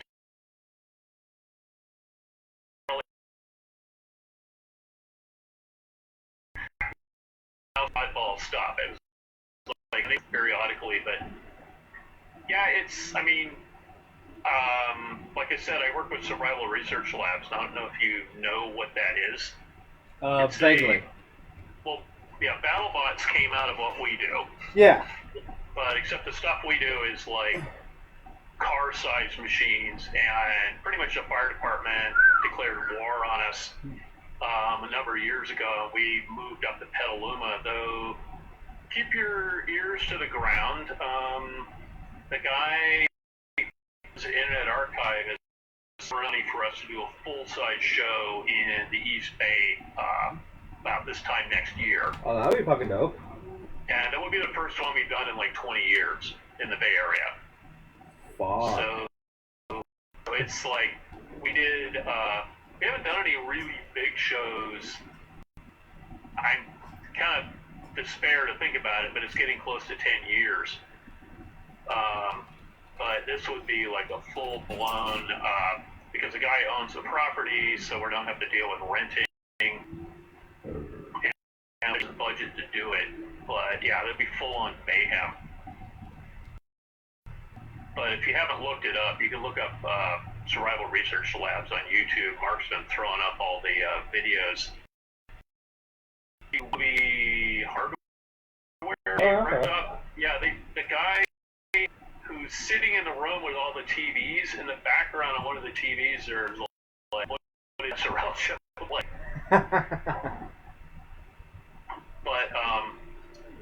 But yeah, I mean, I like making and doing stuff, and I just find this force, like, even though I have the time, you kind of lose the inspiration. You're kind of like, why am I doing this? Because I just scored a track snowblower, and so I'm tearing that apart, and I'm going to turn that into a bot. Nice. And, well, because the one I've got, it's, I don't know if you can see it in the background. Let's see. I got this big steel skull I made, and that goes on it. Ooh. And, Ooh. there you Okay, go. so the people watching us can't see this, but it's a giant steel skull, like maybe 3 times the size of a normal human head, even bigger maybe. Really cool. No, it's big. It's like, well, here, it's next to my head. To get an idea of scale. yeah, it's huge, and it looks awesome. Beat it out of a single sheet of metal with a hammer over a day. And does that mouth move up and down? Right now, no. But I'm thinking of making it so it does. Okay. And then what I wanted to do is I was going to put make a grinding wheel and hook up to like a 12-volt motor. And you can buy Cerium sticks, which is the striker stuff from a cigarette lighter. You get rods the diameter of your thumb. And so, yeah, you could fire up the sparker and it would just, barf like sparks. Yes! Yes! Breathe fire! But, yeah, we do, it's like, but I thought, it was built on a wheelchair base, and it moves around, and what I'm trying to build is a lot of times in the shows, like a machine will get stuck or broken down, and it's kind of terrifying, and I also find it, somewhat artistically disruptive for somebody to go out and actually move the machine or fix what's going on. So I'm constructing a machine that's what its job will be. It'll literally be a stagehand for robot plays. And it can run claw, and so it could actually grab a prop and pull it out and put it out in the performance stage, or grab it and pull it off. That's pretty cool.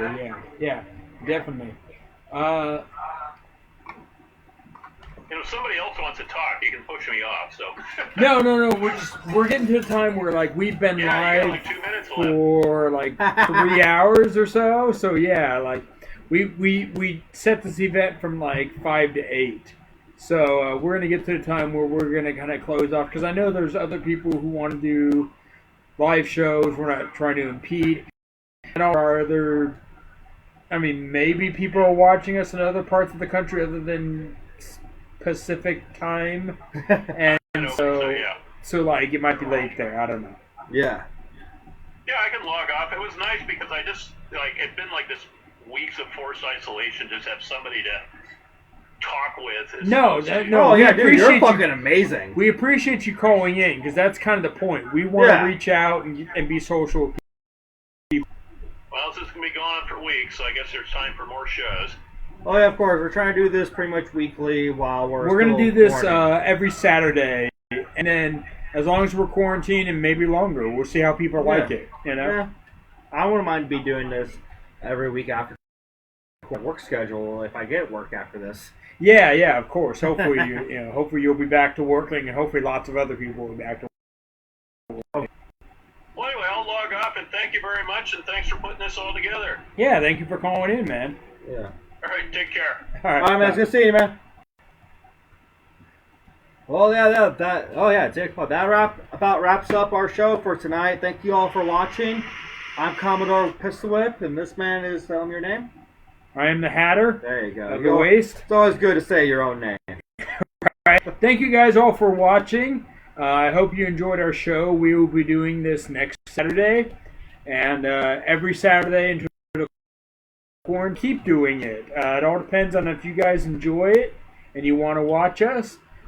Give one last plug. If you can support your local Wasteland artist or any kind of online artist, Renaissance fair, whatever, you can local DJ who's live streaming. Check it. DJ Connie Robert here. He's going to be doing a live stream tomorrow night. Yeah, I'll watch this I'll probably be doing tomorrow. So I'll put a link up. So keep your eyes posted on my profile and fan pages. I'll be doing DJ shit, goth industrial. I'll take donations on my PayPal and Cash App. So as much as you can support your local artist or support anybody online, please try and do so. I know everybody's struggling. I'm lucky enough to still working. If you are lucky at working and you can contribute a little or help somebody out, online, support your local artist, buy something from a local restaurant, have it delivered to you. What it takes for us all to look out for each other during this time. That's all.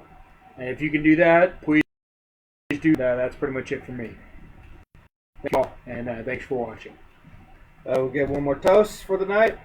Huzzah! Fuck you very much. Have a good night. Fuck you.